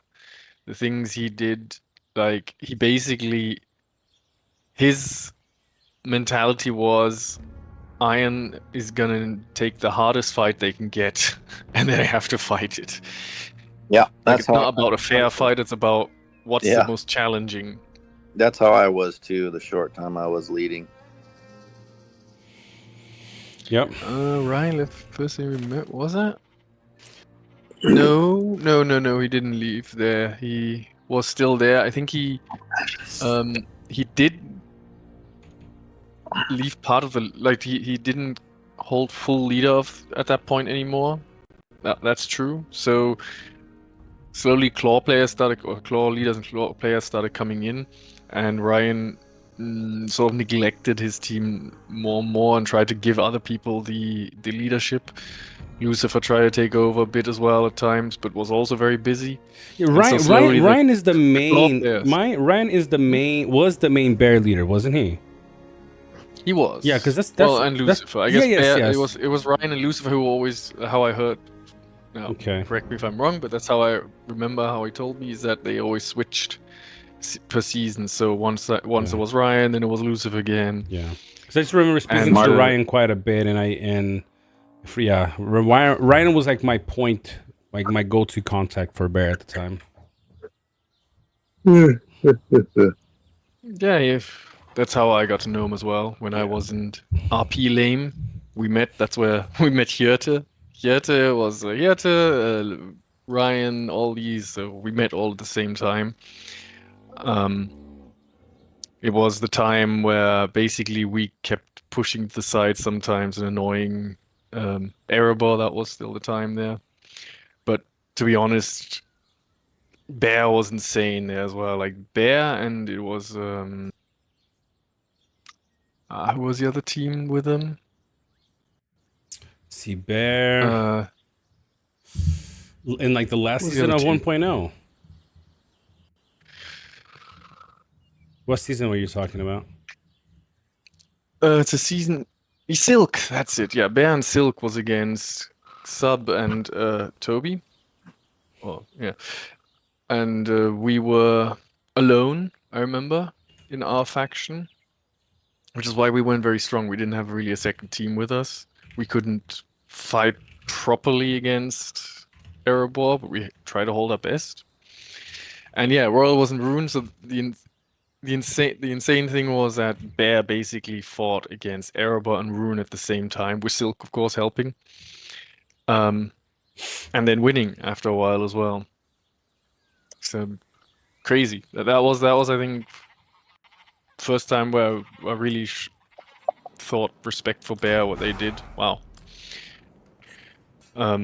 Yeah, we tried our best. I mean, we also started after a while when we didn't fight Erebor anymore. We stayed in the west. We were just fighting, I think, 5 other factions or 4 other factions, smaller factions, but still. And it was fun, losing, winning all over the place. And I remember the first time meeting Bear in season 4, fucking Clown Fiesta War of the Rings. That shit was fun though. War of the Rings, yeah. Yeah, the first one. All right, AJ, run us through your side of the story of the North fight here. Sure. Let me try and share. There you go. You should see my screen, right? Let me see. Let me go into here. I should be able to. What are we about to do? AJ is gonna run us Showing through our his side of the server. Since Fellow can't see that, of course. Oh, yeah. Got you. Reveal the fog. You know what game's coming out soon, bro, that you should maybe check into? Which one? Fellow. It's gonna be big, bro. It's gonna be big. Which one? Battlefield 6. Oh, yeah, I heard about it. Yes. It's supposed to be big, like a mix of Battlefield 3 and 4 and Bad Company. And I really loved Bad Company too. I love that game. Everybody wants. They're going to give it to everybody. And have a Battle Royale. It's going to be big, bro. It's going to be big. Yep. Probably. Here was one guy we uprooted. So basically, we're just really focusing on uprooting. See, there's still some bases over here. How close are you to the capital? How close are we? Not. I wouldn't say we're that close because we're not focusing on getting directly to the capital. We're actually trying to clean up first. Like we're coming through here, I guess, and then here and there's a capital. So yeah, you're not too far. We're not too far. I mean, yeah, because we're just going around for all the uproots. You guys already broke through, huh? Yeah, we broke through today. So basically, this push started at 15 UTC. This big push. Before it was a back and forth, and 15 UTC was a massive push, and since then we basically just been who is steamrolling through now. Fighting here? Toby and who? Step. Toby and Step. That's the team. Yes. Up here? Oh yeah, they're in for a hard time here. They're in for some trouble. Lame in order, right? You guys against Toby. Mm-hmm. Oh yeah. They're in for some trouble here. Yep, they're in harm's way, unfortunately. It's part of the mega server game, I guess, right? Well, yeah, I'm pretty sure we're not going to just endlessly push into them. At some point, we want to focus for the ring, but right now, it's it's just a strategy at the moment. I'm not part of leadership, by the way. So just saying, I'm not this season. I took a break from leadership. I thought Step was part of Panda or something. Second team or what? No, Dragon Wait, is what? No? Dragon is No, that was Panda's Dragon. sister brother team, but they're in a different server this season. Who's Step? Who are they? Senko, right? Yep. Do you know him, Senko. Senko? Senko, he's a cool guy, and Yeah. we met Step in a server. Wait, let me just recall which one this was. I think So damn, was it I the Bear server where we were with Iron and Bear together? it seems that like Step? I don't know, but this definitely seems like in the end it's going to be Panda Bear versus Lame Order for the ring. If I had to guess, I mean, you could think that, but I don't think she should take the others out because at some point we'll all meet in the middle anyway. At least in a way. Well, I mean, you're going to have to go through some people, but definitely want to, try and get everybody to stay involved. But I think that's what it comes down to at the end. I mean, I would agree that probably. It would be one of the nice two if they strongest changed factions. See, that's one thing that I think they should change is the middle of the map. They should allow for more fortresses to be built and more entrances for multiple sites, so more people could participate in the middle fight. Yeah. I mean, to be honest, I think every faction could, theoretically, because every faction could have one pass. Mm-hmm. And it would work. Yeah. The issue, though, is if anybody... one more faction could join as well. The issue... I agree with that, but the issue is if anybody takes those pieces of land, then it becomes a lot harder now. Because then people...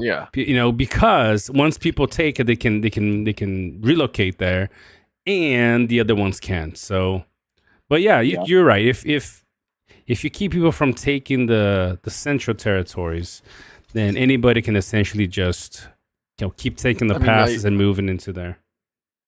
I not quite agree here because relocating into a battlefield is never a good idea. Yeah, you're right, but I mean, if you look at this is the difference between us and Angmar. All of us relocated behind a second pass. Well, except maybe a few outliers, of course. But the difference is that basically, even if Angmar did break through and were beating us here, we would have been safe. We broke through. We started uprooting. Now the momentum is in our favor as well. Mm-hmm. It's and this is a lesson we learned from the first time we fought Toby in Order. Basically, that happened to us, right? We lost this pass very quickly, just because the activity at the front was not as good as we hoped, and at that point, there was already people were located right behind the pass as well. Yep. We started losing them, and then it just steamrolled. Basically, it snowballs. Uprooting is brutal currently, especially in early game, and that was early game. And even now, it's probably brutal because it really cripples you. Yeah, it cripples you for at least half a day. If it doesn't stop, and that's what they did. They never stopped. They kept going, and it was. If it wasn't for Bear and Honk coming from the side, they would have probably pushed us all the way up here as well and continued. There was nothing we could do. We basically were the whole time the weaker faction. We already lost so much resources at that point as well. Even though we got a lot back, it was So that's the lesson we learned, and as you can see, that's why we're all sitting in a very pretty safe space. Yeah, I mean, with multiple tactical forts, it's really not. There's no reason to really move your base to the front lines. You can have 3 tactical forts, which really solves your issue. So that's part of our map right now. I had some pretty good fights myself. I show I'm some actually reports, very happy man. with some changes I did. Yeah, I can show some reports, I guess. So we can this spy one, on I'm actually not sure what happened. I think partially it was, I think, madness. Although I checked the report, it was madness, but damage-wise, doesn't look too much like madness. Wow. So yeah, some outliers, but overall, I'm actually quite happy now with mine. Let's just go through some of this here. So here's Aegon. That's a pretty strong player. Yep. And also, he's a full counter on me. But to be honest, I've learned that, at least from my experiences, that I play worse if Saruman uses Marauders. Really? He just dies too quickly, and even if he doesn't get countered, or even if he counters someone, it doesn't really change much. So for me, and it's just cheaper to use them, so I'm going for this. This was a pretty decent fight.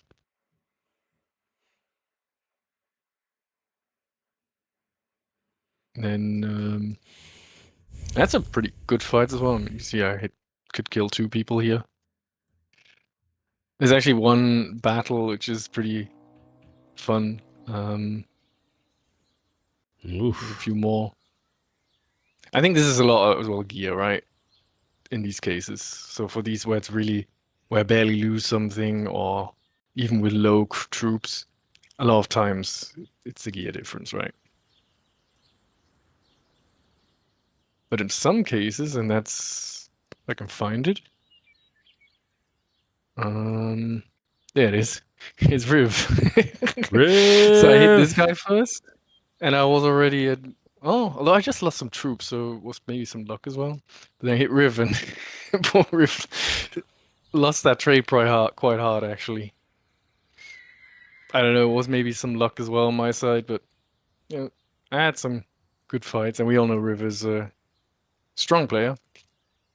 Yeah, he's really strong. Riv is asking what happened to that one.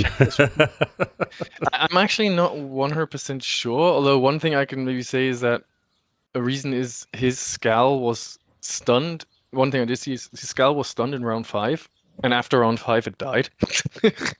So basically all his damage was just up to round 4. Got it. And I think that's because he used Scouts. They have 52 HP, it's very low HP. His defense is 25. He just got nuked probably. Like if I check this, so he have round 4. Yeah, his Scout was already round 4, almost dead. And then round 5, where he was alive, he was there you stunned. go.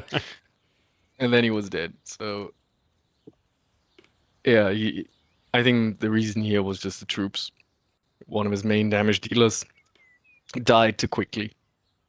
So that's what Raven doesn't do. Raven puts these on a tank, so he keeps Marauders on him, I guess. Or usually he does usually that, or he has a lot of he's choosing to go with 2 defensive chest and helm. So even though they have low HP, they still able to survive a little bit. And sort of what I play with my Saruman as well. Exactly. So that does help survive a little bit more than than not running anything. Even if a unit is low HP, that does help maybe survive 1 or 2 more rounds, which is huge. If you can get a T1 to survive to round 6, yeah, you also madness yourself. So yep. Somewhat. So a little bit of madness too there. I think it's the Saruman madness. Yeah, but that's the thing. One thing you have to also consider, even if you didn't get madness, you got stunned, right? You got stunned. Yeah, it was around 4. The madness smashed. Ooh, look at that.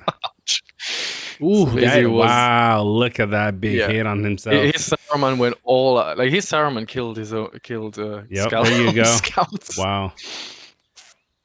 So yeah, like I said, it was also luck, of course, but still with 4K, like I'm happy how good I can survive up to these rounds now, even against the Skull Helm at the moment.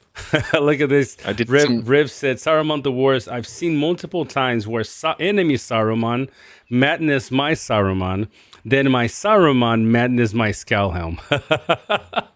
Yeah, that's true. That happens. Although, wait, isn't he a Skull Helm? That's rough. I know he isn't, right? Not high enough.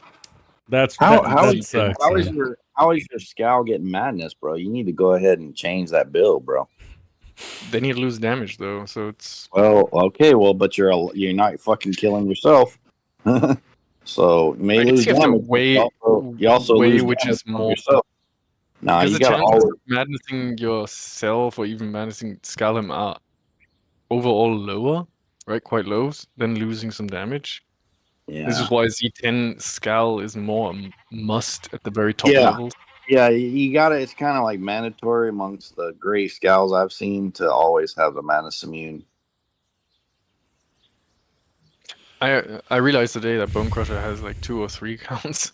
They all name the same. This is a different one than his That dude Like has his a lot. strongest one. He got a lot of time on his hand. Yeah.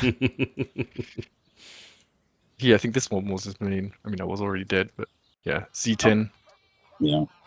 C2, C10, Wow. C10. Although I did have hit him a few times as well. Oh, and they also made a defensive camp, which was very annoying. The defensive camp kept going and taking some tiles every time now and then. That's one way to, that's one way to use, to defend Oh, yourself. hit all delicious. Yeah, it's good. No. Grandpa Odin. Yeah, this is Or- another one. Still Like, with the I'm car. really liking that he's doing this. I really feel this is Gil's best position, not the tank, but using a damage troop. That's not He'll very do good damage. No, in this case maybe not. But I've seen Doesn't- guilds that where they doesn't- do. That doesn't make a great case for what you're saying, but I hear you. It's better than having him tank because he dies too quickly. And You think so? Huh? like Sauron is better. No, Sauron- Sauron. I don't agree with the Sauron as the tank ever. I don't think that's the best use of Sauron. I guess we agree to disagree because a lot of Yeah. people. Yeah, well, I know that, and I hope they continue doing that because that's not, in my opinion, the greatest use of Sauron. Oh, a Raven fight. Ooh, You don't not bad, huh? want to use Sauron in a different way. Was it Madness? Yeah, a bit. Just a bit. But we also have a big level difference. I guess that's another thing. Yeah, he's 50 already. Yeah, He has level 50 Scal now. he goes hard for sure. I don't know if it's just him or how many people, but they go hard. Oh yeah, I'm not top 100 yet. I'm very close. You're doing all right. I could have been, but I've had a bad start. Yeah, happens. But I think I also had to rebuild myself a few times a bit because I was realizing I was not doing that well. Here's another Raven fight, I guess. Oh, my madness this time. Look, I mean, It's if you not much. look at Raven's gear for a second. On his damage dealers. Oh, his damage dealers. Yeah, Okay. you're gonna There you see. Look at that. He's running full unit defense. What's his? He's running. What's his undying? He's running What's his sub. undying He's relic? running sub 200 focus, doing very high damage. Yeah. Look at Madness. Saruman as well. Yeah. You know, Got Look at that. Madness. 212 and still doing crazy amounts of damage Yeah. while keeping those go. Yeah, units mine's alive. also at 201, and I do some decent damage Yeah. for. What's the Only undying? Artem. What's the undying relic at for him? It's 4. 4. So he's almost maxed out on his A team. Or I think he only uses an A team, right? 4. No. and 4. I think Good, he uses a B team. Does he? He uses GTW, Bayon. Yeah. Shadow, Mhm. and who am I missing? Actually, I'm not sure about the last one anymore. Yeah, some good fights all over the place. Oh, Mytholov as well. We all know him. Yeah, Myth always performs quite well, interestingly enough. But as you can see, Farmer- look, I'm always fighting into counters because of all these mediums, and I'm doing fine. Mhm. So, and if I had, I'm not sure if I can still find reports like that, but before, when I had Marauders on him and basically just Woodman on them, I overall did worse. Just, I don't know why. Probably just less tanky. Yeah, I think it's really just less tanky. Because these... Myth Love is With a former Utes player too that we lost. Yep. Yeah, I know. Although he came to Utes late, right? Yeah, If I heard right. Yeah, he came He was for there a like- season, I Law. think. 3 seasons, 3 seasons? 2 or 3 seasons. Yeah, Yeah, another good fight, Law. Law is actually a former Utes player, but I can't call him that. He was only here 1 season. Yep. He's a Dayan user. Mm-hmm. Yeah, doing work there. Looks good.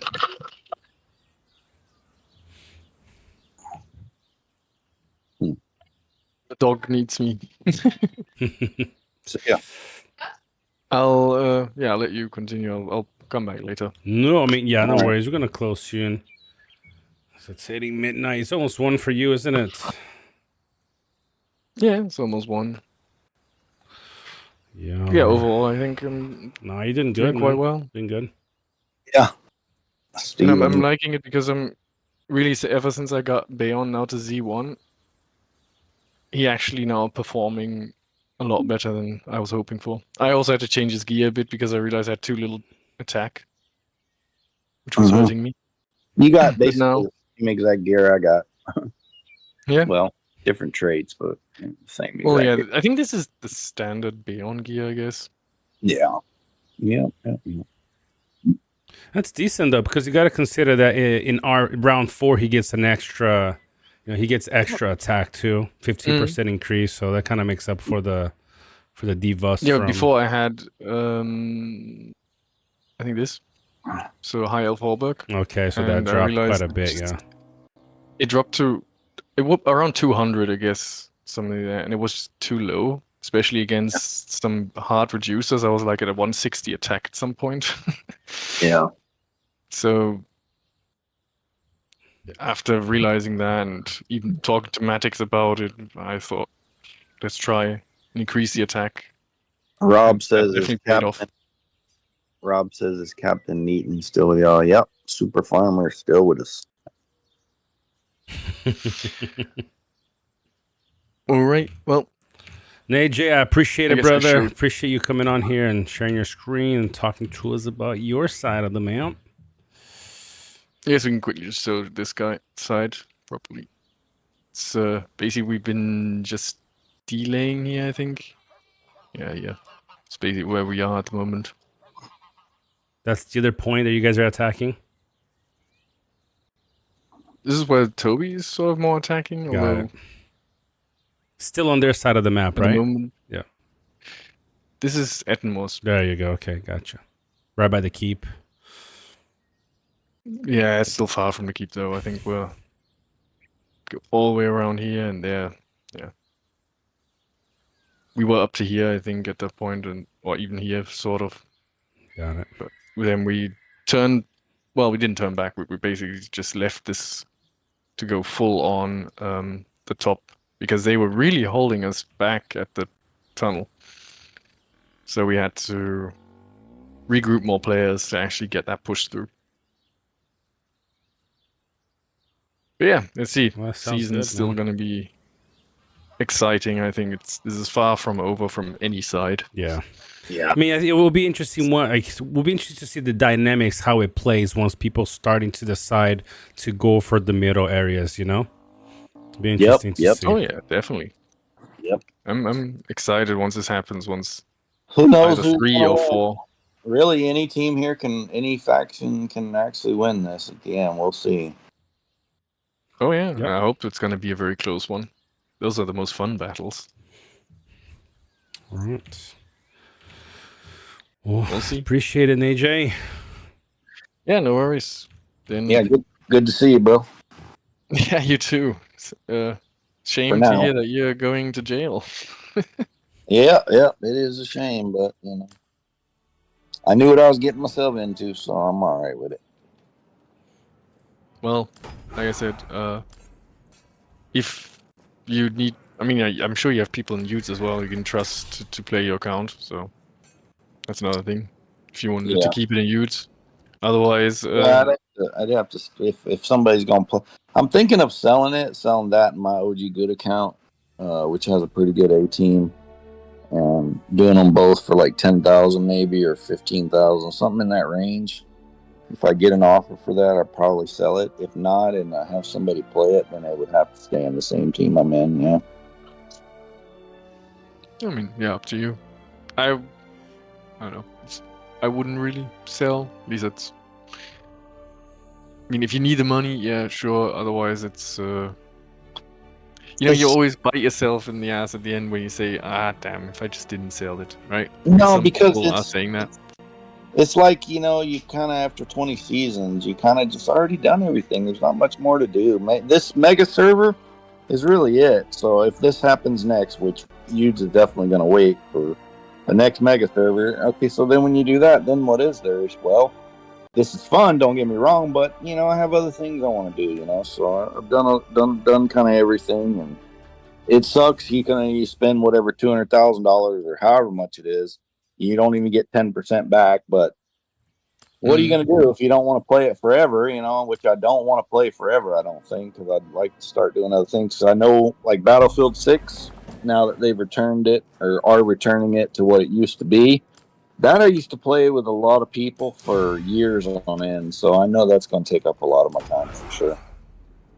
Yeah, at least wait for the, the mega server. Yeah, I will. Definitely where your account should still have some fun. Yeah, it will. But I'm open to selling it. You know, I see what happens. Yeah, right. We'll see. Dahi. Just keep in touch if you need someone. I think Dahi, who's also in line, he wants to say something. Go ahead, Dahi. Unmute yourself. Make the present. What's up? Be AFK for a bit. If I'm back and you're not here, then I wish you a good night. You too, brother. You too. I mean, we're probably going to be closed in a few minutes. I said we're going to do live for an hour and a half. It's 2:15 and we're still here, so. Go ahead. Yeah, we probably won't be here for another 10 minutes, so. We shall probably see you tomorrow. I wish everyone here a good night then. You too, brother. And we'll see each other next time. Yeah. Alright, so we're still cracking away at the pass. Nothing has happened yet. Alright. Dahi, are you gonna speak? Dahi, where are you? They got 80 armies over there, bro. Y'all gonna be here a while. Yeah, I know. A long while. That's a good idea. Stephen J says sell the account to a team, have them do a collection to get a shared team account for pilot. That's actually a great idea. That's probably the best use of my main account and the good account. That would be the best use of it, actually. Because if you had somebody piloting the main, at least, my goodness, there's no telling what you could do with it. Definitely could work, yeah. Yeah, that's a great idea. That's a fucking great idea. Instead of having one guy have the team do it, it's a great idea.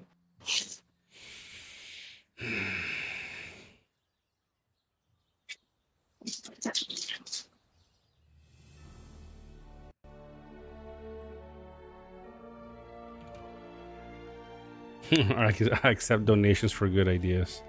Oh man. I'm not in a donating space right now, bro. I'm gonna be out for a while, so I gotta focus on paying all my shit when I'm away. It's not gonna be easy.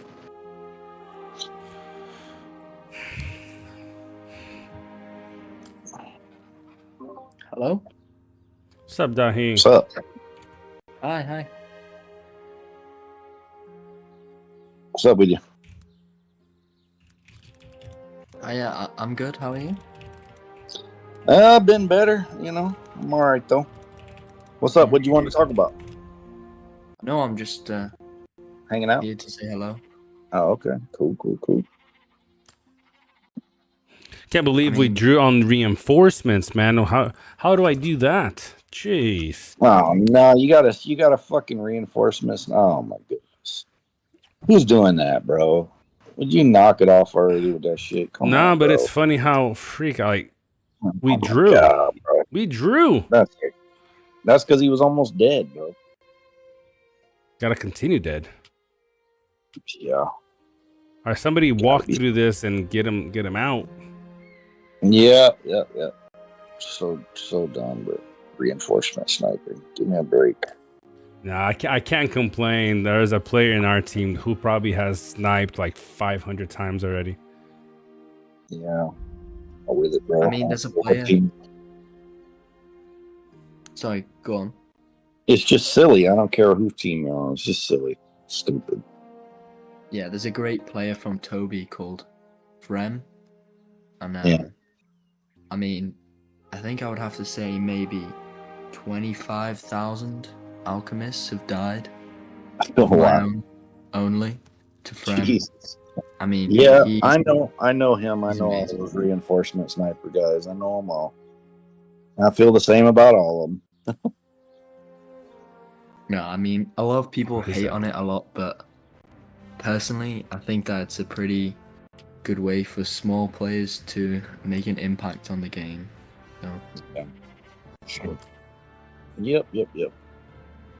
Yeah, Cape, man. Cape from Fire was very annoying too. No, he's not from Fire. He wasn't from Was Fire. it- Fire wasn't really. Oh no, Fire wasn't really doing that reinforcement bullshit. That was the NOAD. Cape, He had NOAD? no- Oh yes. Yeah. Yes. You're right. And you're right. Cape did not have a good time trying that bullshit against us at all.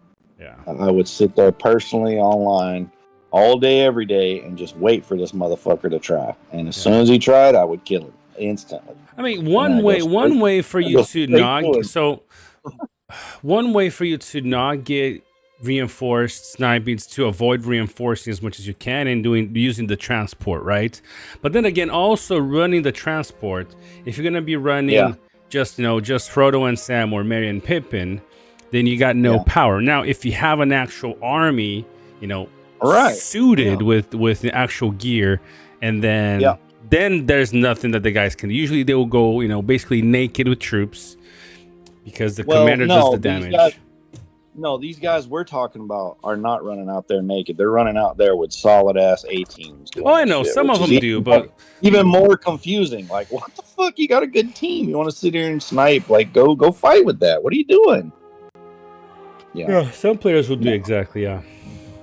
Yeah, Cape has a very good A team, and he will kill most everybody that comes across him when he does that reinforcement sniping bullshit. Yeah, there's somebody else coming right here.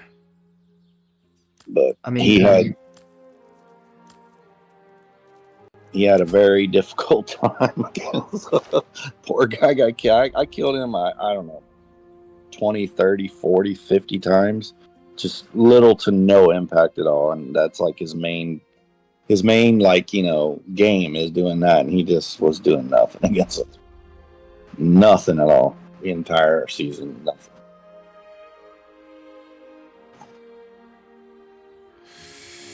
I mean, Slay from Order.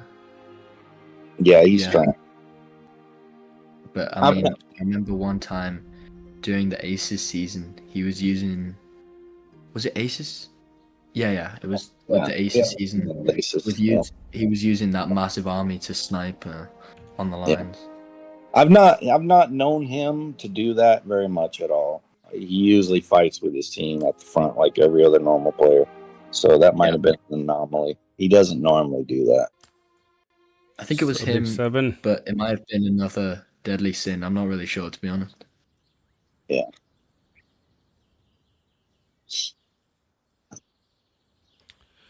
Yes, that is true. God, I must have that season with Cape and what was the other fucking? There's one clown dude. What was his name? Pickle something. Yeah, That dude. trickle my pickle or something. Between the two of them, I'm telling you, I destroyed. I don't know, probably 40 forts. Yeah. With eagles, with flying units, so because they'd always keep them away where you couldn't get to them with a regular army. So I had to have an alt and then have the alt with eight full teams of flying the entire season, just killing forts over and over and over. Oh, it was great. Dudes, they'd snipe like 1, 2, maybe 3 armies, both of them, or any of them, and then by then they were dead. I was already there, dead. That's good, bro. A lot of people now they're using B teams to transport troops. Yeah. Well, if you got a lot of sniping, I mean, you got to do something. You can't let it just sit there and go on. That's for sure. Yep. Yeah. It's not my thing. I I didn't get the game and then spend however many years it's been playing it and also invest in it to go snipe shit. I'm trying to play, right? It's just not my thing, bro. Not at all. Yeah, definitely not for everyone.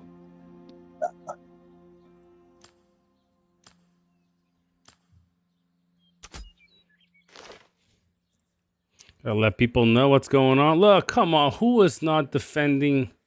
Gotta be somebody defending this, please. No way. Yeah. What is going on, people?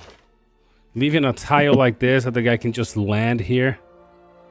There goes 10 APs wasted. Bye-bye. Jeez. Wow. There's nobody near him, huh?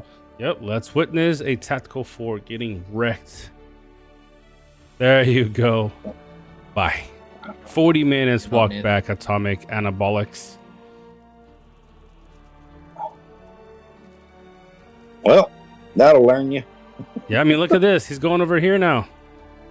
Why Yo, not? yo, come on. You're gonna fucking build it and not defend it. That's your bad. Can't get mad at the fucking guy for sniping that. That's your own fault. People are not taking tiles here. Look, they're just leaving tiles at the front so people can have reach. Come on, Subavici. What's going on, my man? I mean, this has 10%, so potentially whoever is walking down still has time to come and protect, but that's 3 minutes. I'm not sure he's got time to come and defend. There's another guy right here too, so you guys are not paying attention, y'all. Come on, man. See how much damage he does. Shouldn't be enough to do, yeah, 10%. How many more hits he needs? Ooh, 2 more hits. He needs 2. Yo, my boy Avicii, come in and clutch with the €6 super chat. How you do, man? Let's go, baby. I mean, we can see what this guy is using to siege this with. I mean, there's a guy with 2 armies in it. Why are you not guarding, man? Yeah, he's using his main with 79 siege. That's why he's not losing. He's using his... Man, that's rough, bro. Yeah, that's rough. Yeah, the guy, see the other guy even like, yeah, I'm not going to make it. He just stopped going. God. He basically... Like, yeah, he trading his full day of being able to do anything to take out some tactical forts. Yeah, I mean, that's like 12 hours being pushed back, you know? Yeah. So... Yeah, well, his main ain't gonna be able to fight at all now. But yeah, I mean, maybe it's not his main. Maybe it's his B team. I don't know. It's probably his main. Sauron and Gandalf the White, most likely his main. Yeah, definitely. Yeah. So there you go. There you go. That one definitely wouldn't use my main for that, but it is what it is. Nice try, Dinah. Nice try to protect this, but you got this guy here. Come on, Logic, hit that protect button, man. He's asleep. He's asleep. So, AJ, you back? Oh, yeah. There you go. So I'm seeing the fun that's going on there. Yeah, I mean, witnessing. To be honest, it's not that bad idea because the thing is, his team, if teams geared like that, actually get wrecked by whales and plus. Like he just doesn't have the gear to really match people that easily. So please come. Using it this way is not a too bad idea, I guess. Look at that! Please come at me. No, Dinah, don't protect me. Let me get hit. She agrees. A waste of stamina on the main. And then Claus Bruins. I can't say your Claus is Avicii from Udes, Jax. Oh, hey, what's up, man? What's up, again? Come on, Dinah for the guard. You can't seriously do what this person's doing though. They're obviously going to be under 100 stamina. No, for sure. Whatever. He cannot now attack another. I mean, I'm not going to show what army I have inside until he lands, but he's going to get wrecked by Dinah anyway. He's going to get wrecked. Yeah, you definitely can't make that fight now. That's just silly. I know. Dinah's just stole my merit. 6K of not merit. If you hit guard. If you hit guard, he could. No, I'll let him go. If you hit guard, He's using his stamina. I'm gonna be a good team player. Come on. Yeah. So I mean, this was not. Oh no, he did. Oh yeah, there you go. Now I was like, why is he going back? Why is he going back to the original? No stamina. No. What I said is, no, he canceled. Yeah, that's what I'm thinking. He canceled before hitting. Well, of course, smart. So I mean, I was like, I'm not gonna show what he's gonna hit. Oh, that would have been funny.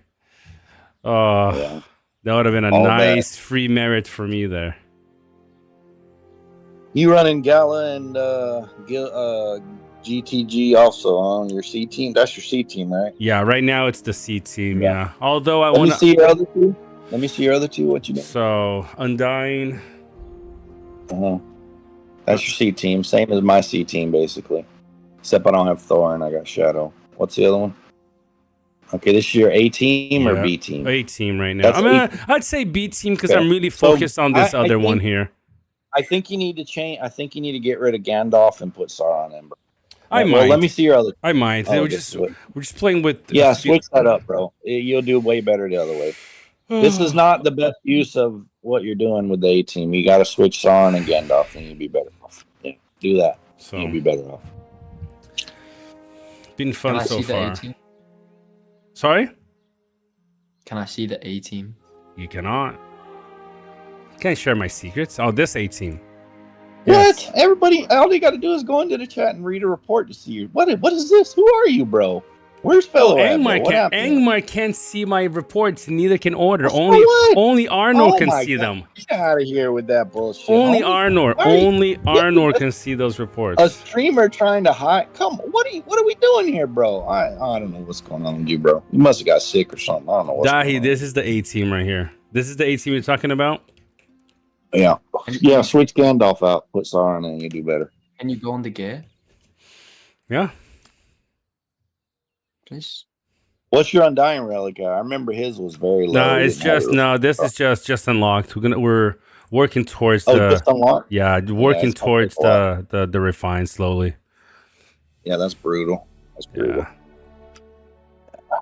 But at least you got it. So yeah, we're working. It's gonna take forever, but we're getting there. Yeah, slowly 4 refines beyond.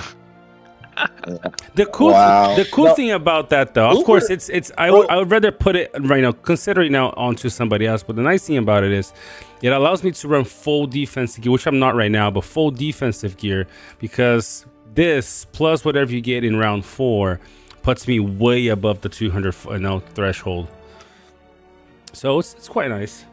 What's up, Avicii coming in again, man, with a 12 euro super chat this time. You are a legend, my man.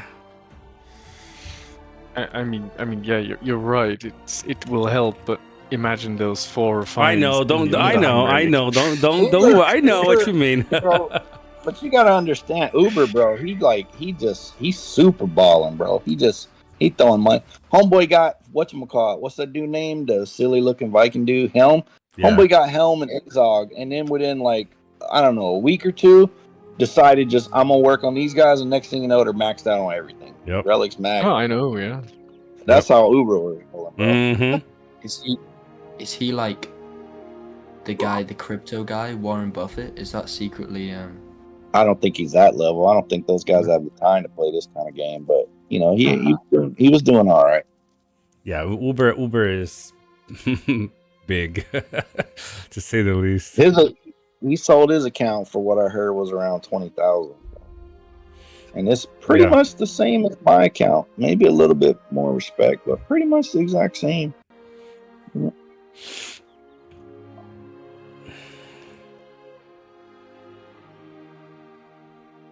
Yeah, fellows having fun on it. Oh yeah. Oh yeah. If I am. So yeah, that's really where we are for now, guys. There's not a what happened here. Okay, I was like, why is this showing just one? So 90 armies. Oof. Yeah, y'all still behind.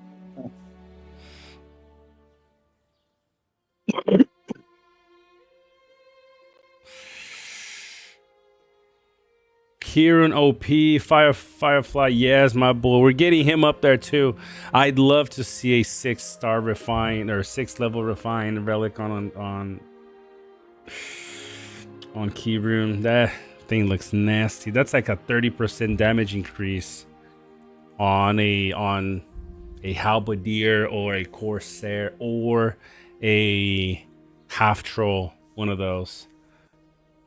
Not as useful on a war chariot, but the issue with Kieran, if you're gonna run his R4, he basically becomes one of those, like a Falcon or let's see what Go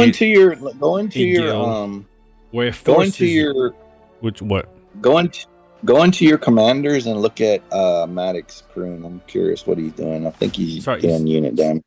On who's on Maddox? On the commander? Okay, here on the give me a second. Yeah.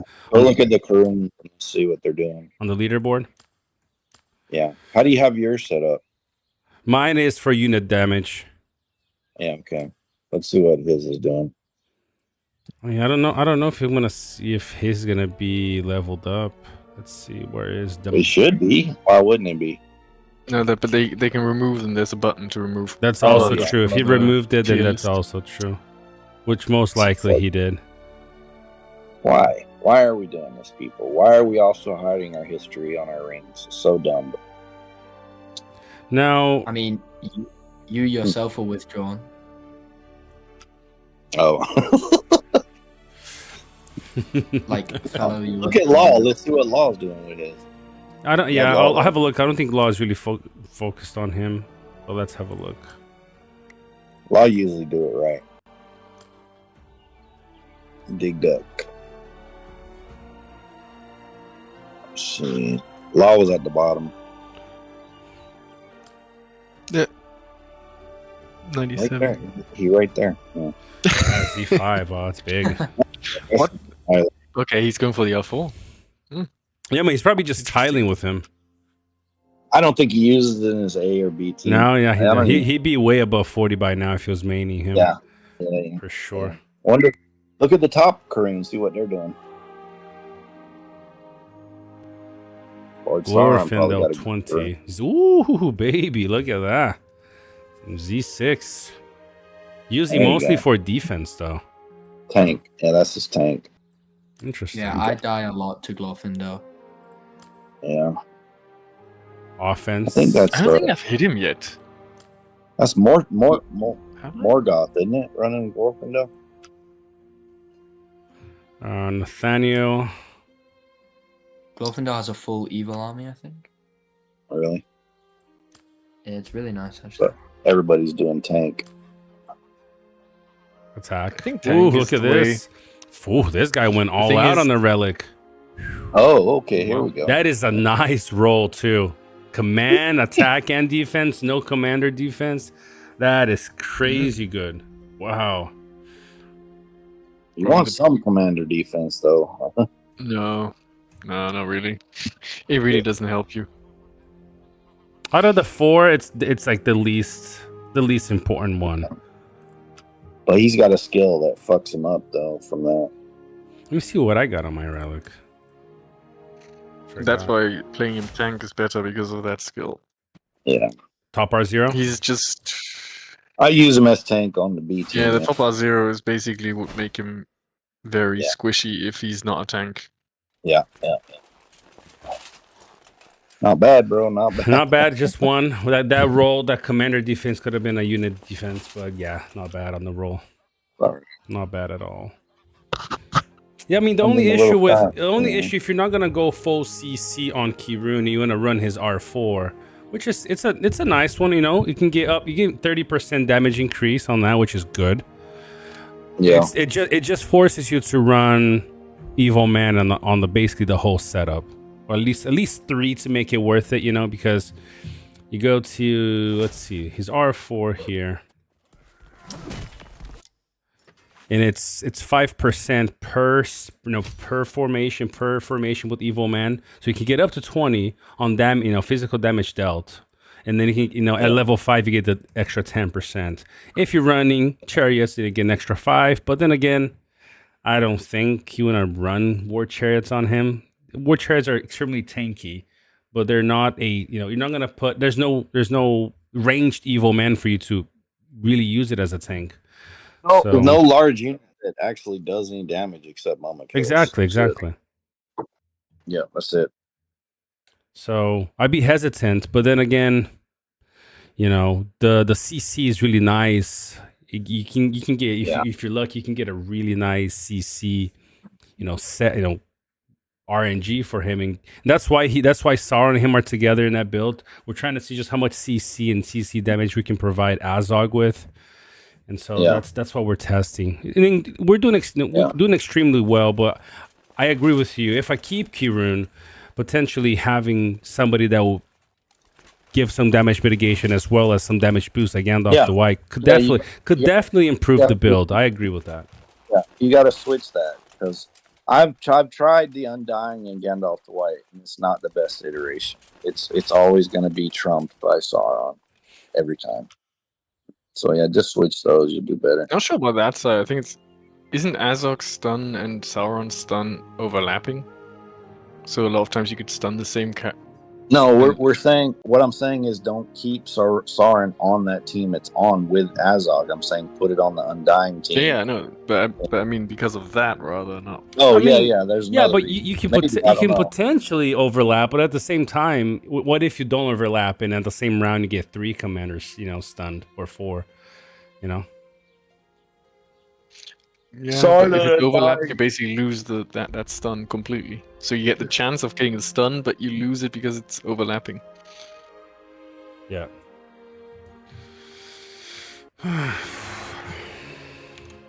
Yeah, and also when you put Sauron with Undying, you don't have to now always have your Sauron as the tank, which isn't, I think, his best use. Yeah. You can use Sauron as a troop damage commander. Exactly. He does pretty well too.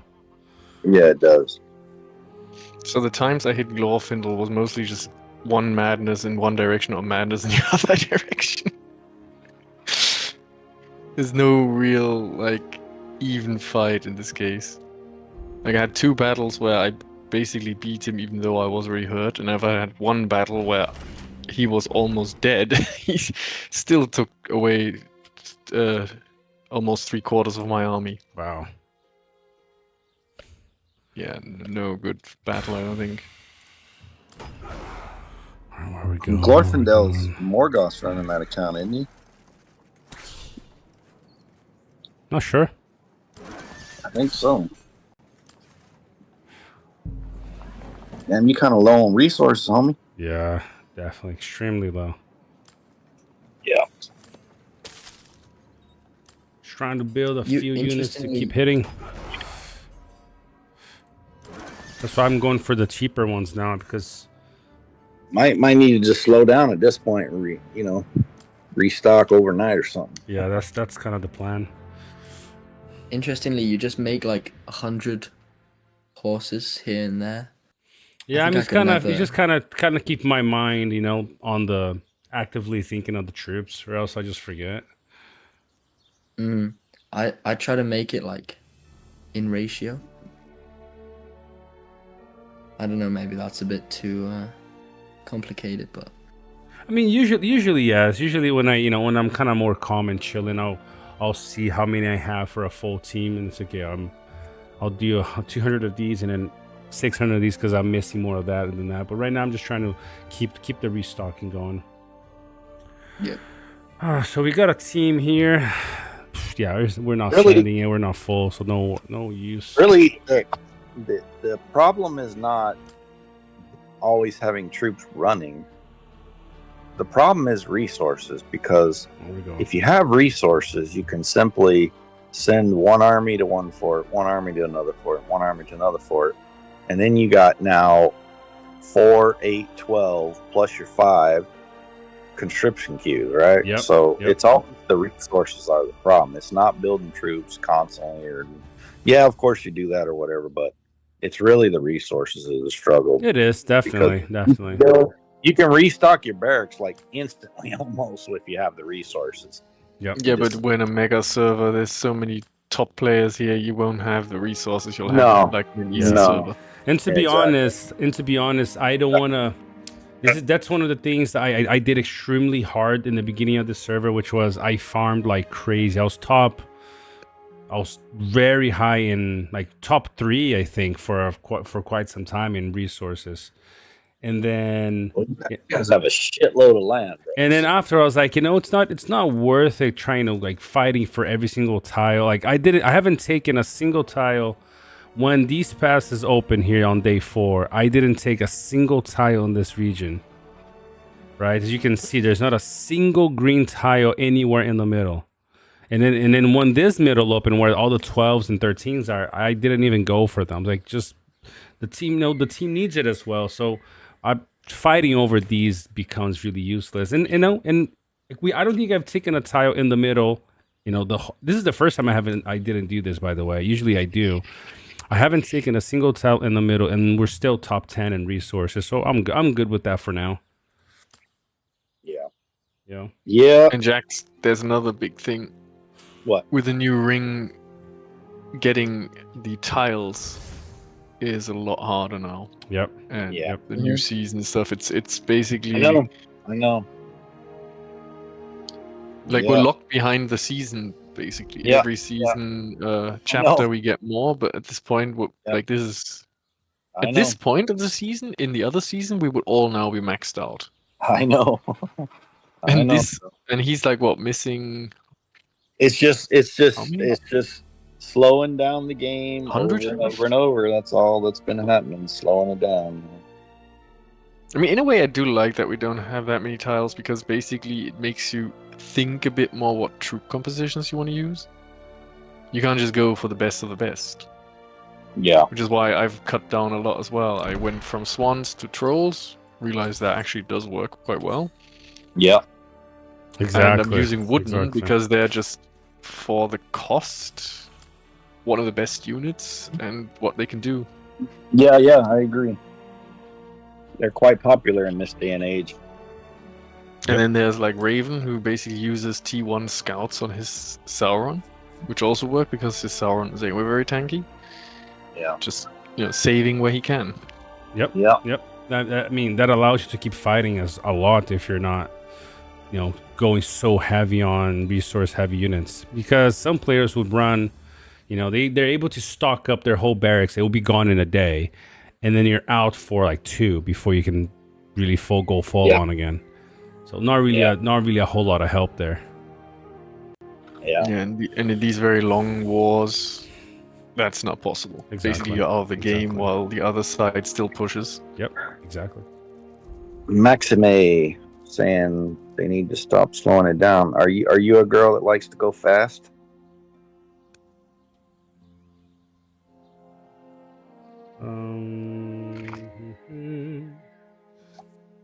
Riv, you're right too, though. It's also not worth because your teammates need tiles too. No one can solo an entire team. Exactly. You can't, so might as well share everything. So I've been quite conservative myself. Like it's actually started. That's why I say I had a very bad start. Basically, weekends I can't play very well, but I have normally a pilot who plays it for me. What you mean you can't? What you mean you can't play very well? Why would you? What? That don't make no sense. If you're playing, Just you're real life playing. coming in between, right? Can't play. Oh, you mean you get distracted while you're playing? No, I can't even get to playing. So I got myself a pilot that way. But the problem was, yeah. I got you. The first time the passes opened to the where then the tiles, basically the 12 and 13 tiles started showing up everywhere, was when my pilot was playing, and I think he completely, messed that up. He just didn't join the push there, or wasn't there, or he just did the thing. He just didn't go into the lands, and I basically I haven't had a 12 or 13 since the beginning of the game. Not one. Jesus, that's crazy. My resources are all built on workshops actually, and some maybe some 10s, not many either. Yeah. But it works. I mean, to be honest, with the troop setup I have, I can run with these resources and run out of stamina and troops about at the same time. There you go. That's Yeah, that's kind of ideal. Farming is a very. But I'm also only using one team, so that's another thing. True. Since my second team is basically not really ready for PvP, and it's more an eagle sniping team. Yeah. Farming is a real struggle on our team, that's for sure. Mm-hmm. Super struggle. Yep. Super struggle. It sure is. Yeah, wait, let me send it to fellow EU. That's my You got. B team. I see motherfuckers that are like #1 in personal affluence racing to get a 10 grain tile over somebody that's unranked on their same team. Crazy shit, boy. And the gear's alright, I guess. Well, I'm the sort gear of- is solid for what you're doing. I mean, this is using 1.0 gear to Mm-hmm. do stuff. That's a tiling team right there, bro. You're not doing that good there. Oh, that's gonna kill eagles. Trust me. It's done it Yeah. last season. It can do it this season as well, especially with those Yeah, units. for now. that. For that, yeah. That's the Rift. That's what I'm only using it for, and it worked. Rift's something that it depends on your on the team. You know, it's subsequently get yelled at depending on your team. You know, if you're not sharing, if you're like racing your own teammates for tiles all the time. Yeah, some teams make a rule. You know, they make it very strict. You can't really hog tiles all the time. But some teams are more lenient on Right. kind of you do whatever. I mean, Yeah, I think there needs to be hard rules all the time on that shit, bro, and I wish it was more of it. There was a season where I mean- played with Book, so shout out to Book, and they had very specific rules how the team farmed. And to be honest, they made it very simple. You know, there were set rules. It was basic rules, but it made it so nobody needed to question. It was pretty straightforward, and there was no farming issue because of it. It was incredible. Well, you need to go ahead and share whatever that is. I did That already. outline. I already did. Oh, okay. So, who knows? But I Max? said multiple times. It was just very straightforward, Oh, simple. really? No, there was no rule for not understanding what the rules were, and everybody followed it. Yeah. Everybody Yeah. followed it because they were very simple to follow. All right. So, Yeah. I must have missed that discussion. Yes, you sure did. Maxime, we have to throw you on the back of my motorcycle sometime. Let's see. Dread Shane, the devs made the rush for 10 plus tiles for Wells even tougher, in my opinion. They almost have to be rude in a way. If they can't have resources, they can't fight, especially with dropping 70 tiles for tile blocks. Oh, that's a good point, but at the same time, my friend, there is enough tiles for everybody.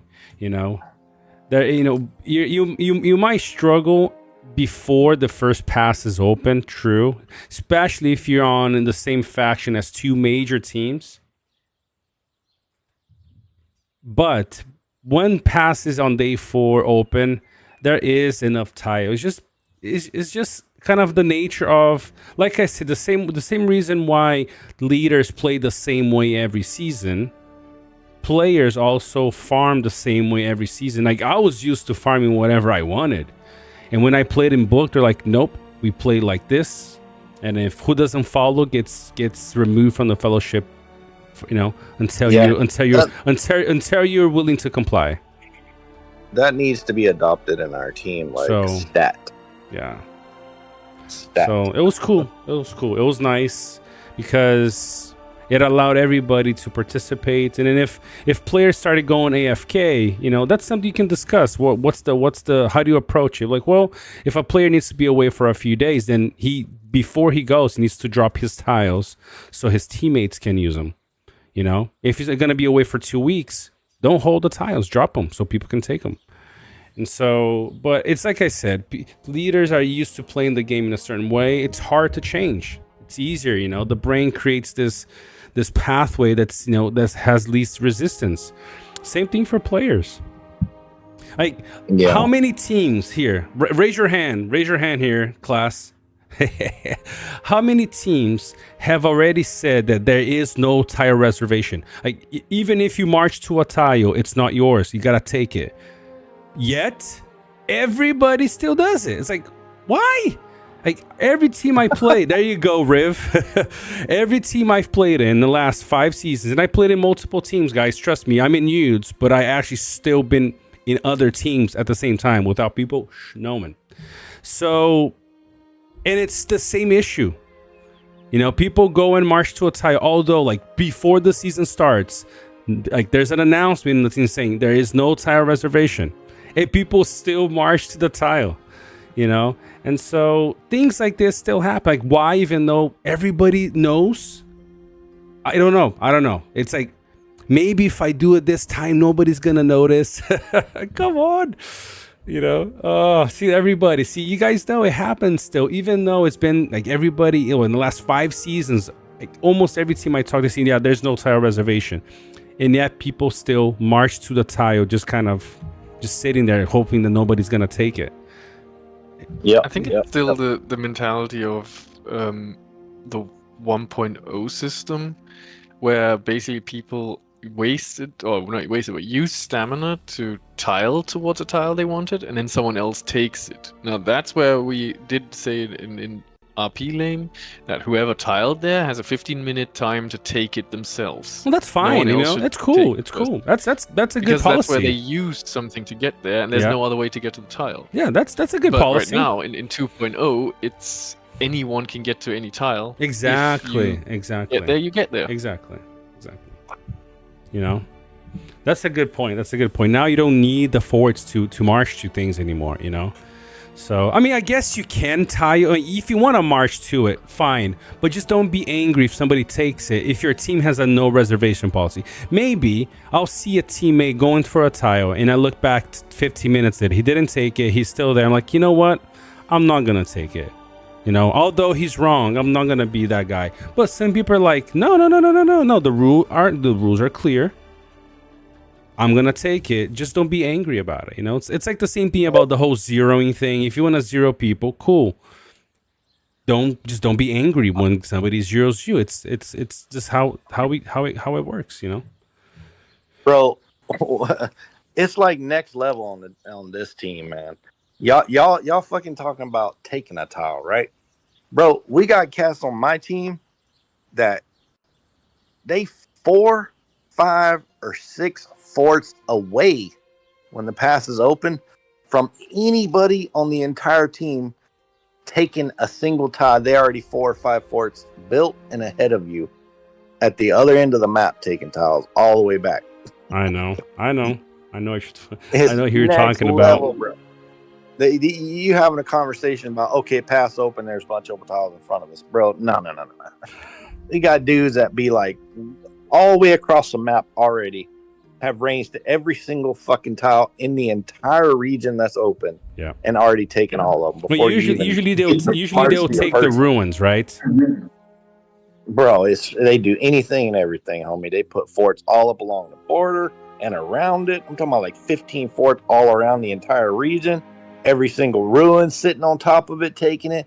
Have like 3 fucking ruins right next to it. Each other took all of them. When you only need one, just ridiculousness, bro. Just way out there shit, bro. Yeah. I know.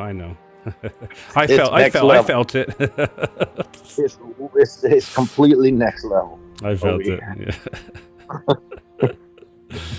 Yeah. I mean, I think it's cool that people want to take tiles and stuff, but we have to understand that if we have too much resources, especially if players like Najay said, if you're only going to run one team, you can kind of do the math of how much resources you need to keep that team going nonstop, with your resources, and play along with your team. And I guess one more thing as well, guys, learn to use workshops. Yeah, exactly. The workshops are amazing. Exactly. Like the only reason I can actually field an army currently is workshops. Yeah, workshops are amazing, guys. If you think workshops are not useful, you guys are highly mistaken. They are incredible. incredible. Yes. Especially if you get lucky as well, and you don't if you use your teammates' tiles, because let's say let me give you an example. Let's say this was not a ruin, which is, it sucks for I moved, but just for the example, let's say I had a workshop here in a workshop road here to connect. I would get the buff. My workshop would probably be doing like 2,000 resources, close to that, just by having these 3 tiles connecting to it. So workshops are incredible. Yeah, if you play in the game, it's not just the workshops themselves. Like, the thing is, even a non-connected workshop's amazing, because you can make every single tile around that workshop Whatever resource you need. 800 resources, which is only 200 less than a 10 tile. Yep. So if you play in the game, that's a no-brainer. Yep. If you're playing the game and you're not using workshops, you're playing the game wrong. Yeah. Period. Especially now with little tiles, like workshops, you can make all those little tiles into big tiles. Bro, I had a relocation spot this season that I planned out, bro, and I got all 6 of my workshops up to 3,600. It was nuts. That's good, man. That's good. That's really good. Oh, there goes a homeboy right there, Task. Where you been at all season? No, Task? this is Sam. This is Sam. Oh, that's not Task. No, yeah, Sam has named himself. Well, he's also in Nudes, but he renamed himself to Task Sam Dunn. Yeah, Task been at MIA all season, bro. Yeah, I mean he's working heavy on the new game that his company launched. Yeah, I know. So they're going hard on that thing. Yeah, it's a good game, man. It really is. It's a great game, man. One thing I do like what Riv said, and with big players, you also can tell them to drop some of the tiles next to players' bases when they're all able to take it. I'm all for big players taking tiles as they go, because there's a few things. There's time differences, right? You might have a team that doesn't play as soon as the server starts. So I do think it's a bit unfair to not let the guys that are dedicating more time. Let's say I can only play 3 hours a day, right? And so I don't think it's fair for my teammates who are wanting to put 15 hours on the very first day to say, yeah, I'm not going to farm yet because take care of Vici. See you tomorrow, brother. I don't think it's fair for them not to be able to farm and get ahead because, Fellow's only going to play 2 hours today, so I'll just not take any tiles. I do think there should be kind of maybe a kind of a team spirit kind of idea where, look, I'll take the tiles now, but then I'll see the people around me and start dropping for them once I see them on, or, that's why I think having a clear communication strategy for the team is, look, whoever's on, take everything. Guys that come on later, just start DMing the guys around you that took them, ask them to share. I don't think it's that bad if people actually just talk to each other. And so, but then what I liked about Book, it wasn't even in the first 4 days before the passes open, it was a free for all.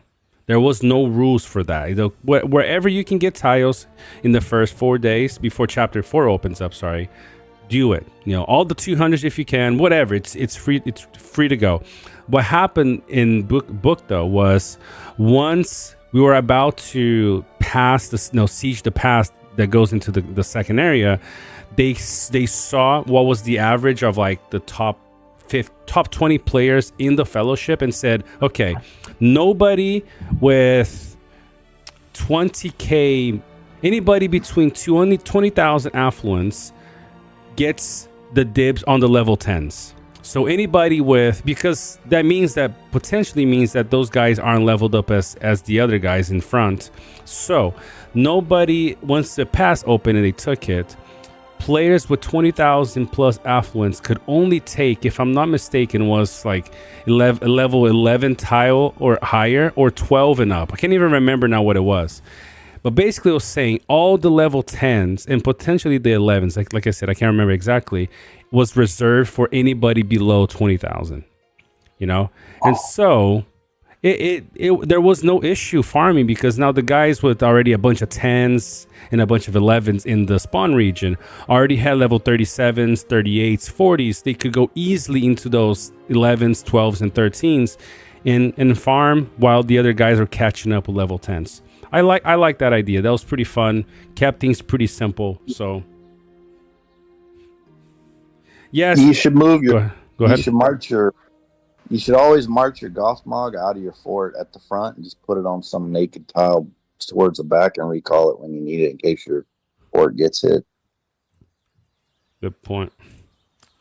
Now, luckily, Bear's your ally because Cutie Pie is one of those who likes hitting those forts. Yeah. so Riv said that can be hard to track on affluence-based tile taking in a new region, and some players will still complain that they need resources more. Usually people who are good teammates don't complain. But that's the thing. I believe that book at the time had a pretty good team system where everybody followed it. And that's the thing. If you create a rule, you need to enforce it. If you don't enforce, people know you're not gonna, like, the rules are kind of just guidelines. In book, at least the season I played, it was very strict. And so nobody broke it. And nobody really needed to babysit anybody because it was a team thing. Everybody understood why they were doing it that way. And look, I think I was the top affluence player for main, not the very top one, but towards the top. At least like top 5 or maybe top 1. I can't remember anymore. But everybody that was up there with me, we all followed the rules. We went for level 12s and 13s or 11s. I can't remember again. But I don't remember seeing a complaint about people taking tides they weren't supposed to because they understood the reason why. So it was fine. I just think, like I said, I don't think people should need to have this rule, but you need to have some kind of rule and then enforce it, not allowing certain players to not keep them because you're afraid to say, hey, you either follow the rules or you're out. And then people kind of start thinking that the rules are more like guidelines than actual rules. An account like Uber level Aiden is a lot. The answer is 0. The answer is 0. He spent 0 to get an account to that level. That's what he means. Yeah, but you yourself didn't spend shit. No, I didn't. Yeah, but to get an account to that level is a lot of money. That's a 200K plus account. Yeah, at least for sure. Yeah. So, okay, so still they got 100 armies here, guys. You know what though? We're gonna have to close the stream, guys. In the beginning I said an hour and a half, right? We just passed 3 hours. So, and I gotta hit the sack or else I won't be able to be here tomorrow. So when you said that shit, it reminded me of that Dave Chappelle skit, the way you said it. What? It was it's kind of relevant and funny, but I don't know if you ever saw it, but it was what's the name? Daddy Puff Daddy, whatever. Mm-hmm. And he was in there with a bunch of people trying to be artists, and I guess he used to have a show or something, making the band, or I don't know, something like that. But then he'd have all the like aspiring artists do all this crazy shit, like walk across town and get him like a fucking cotton candy roll or some shit. But then when they would fuck up, he's like, "Well, I guess I'm just gonna have to close the studio down." So if you've seen it, you'll know what I'm saying. Some passive aggressive stuff there. Yeah. Well, I guess I gotta close the studio now. Yeah.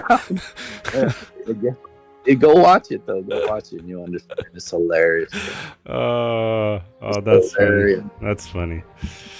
All right, guys. Know what? We'll be here tomorrow. Don't forget, hit that like, hit the subscribe. We still got 45 people watching. I'm surprised after 3 hours. We peaked at like 70 something, and now we're at 45. So I appreciate everybody sticking with me till now. Don't forget to hit that like, especially the like button, the subscribe as well. Also, if you wondering why you can't talk in chat, is because you gotta subscribe in order to participate in this endeavor. So hit that subscribe so you can participate with us. All right, we're gonna be here tomorrow talking a little bit more, hopefully with some more updates on this pass tomorrow. Maybe we shall see this as blue, and this as blue, and this as blue, and all these as blue tiles tomorrow. But you guys are going to have to come back tomorrow to find out. All right? Thank you, everybody. Stay fresh. Take care of yourselves. Bye. And have a great evening. I'll see you guys tomorrow. Bye-bye, guys.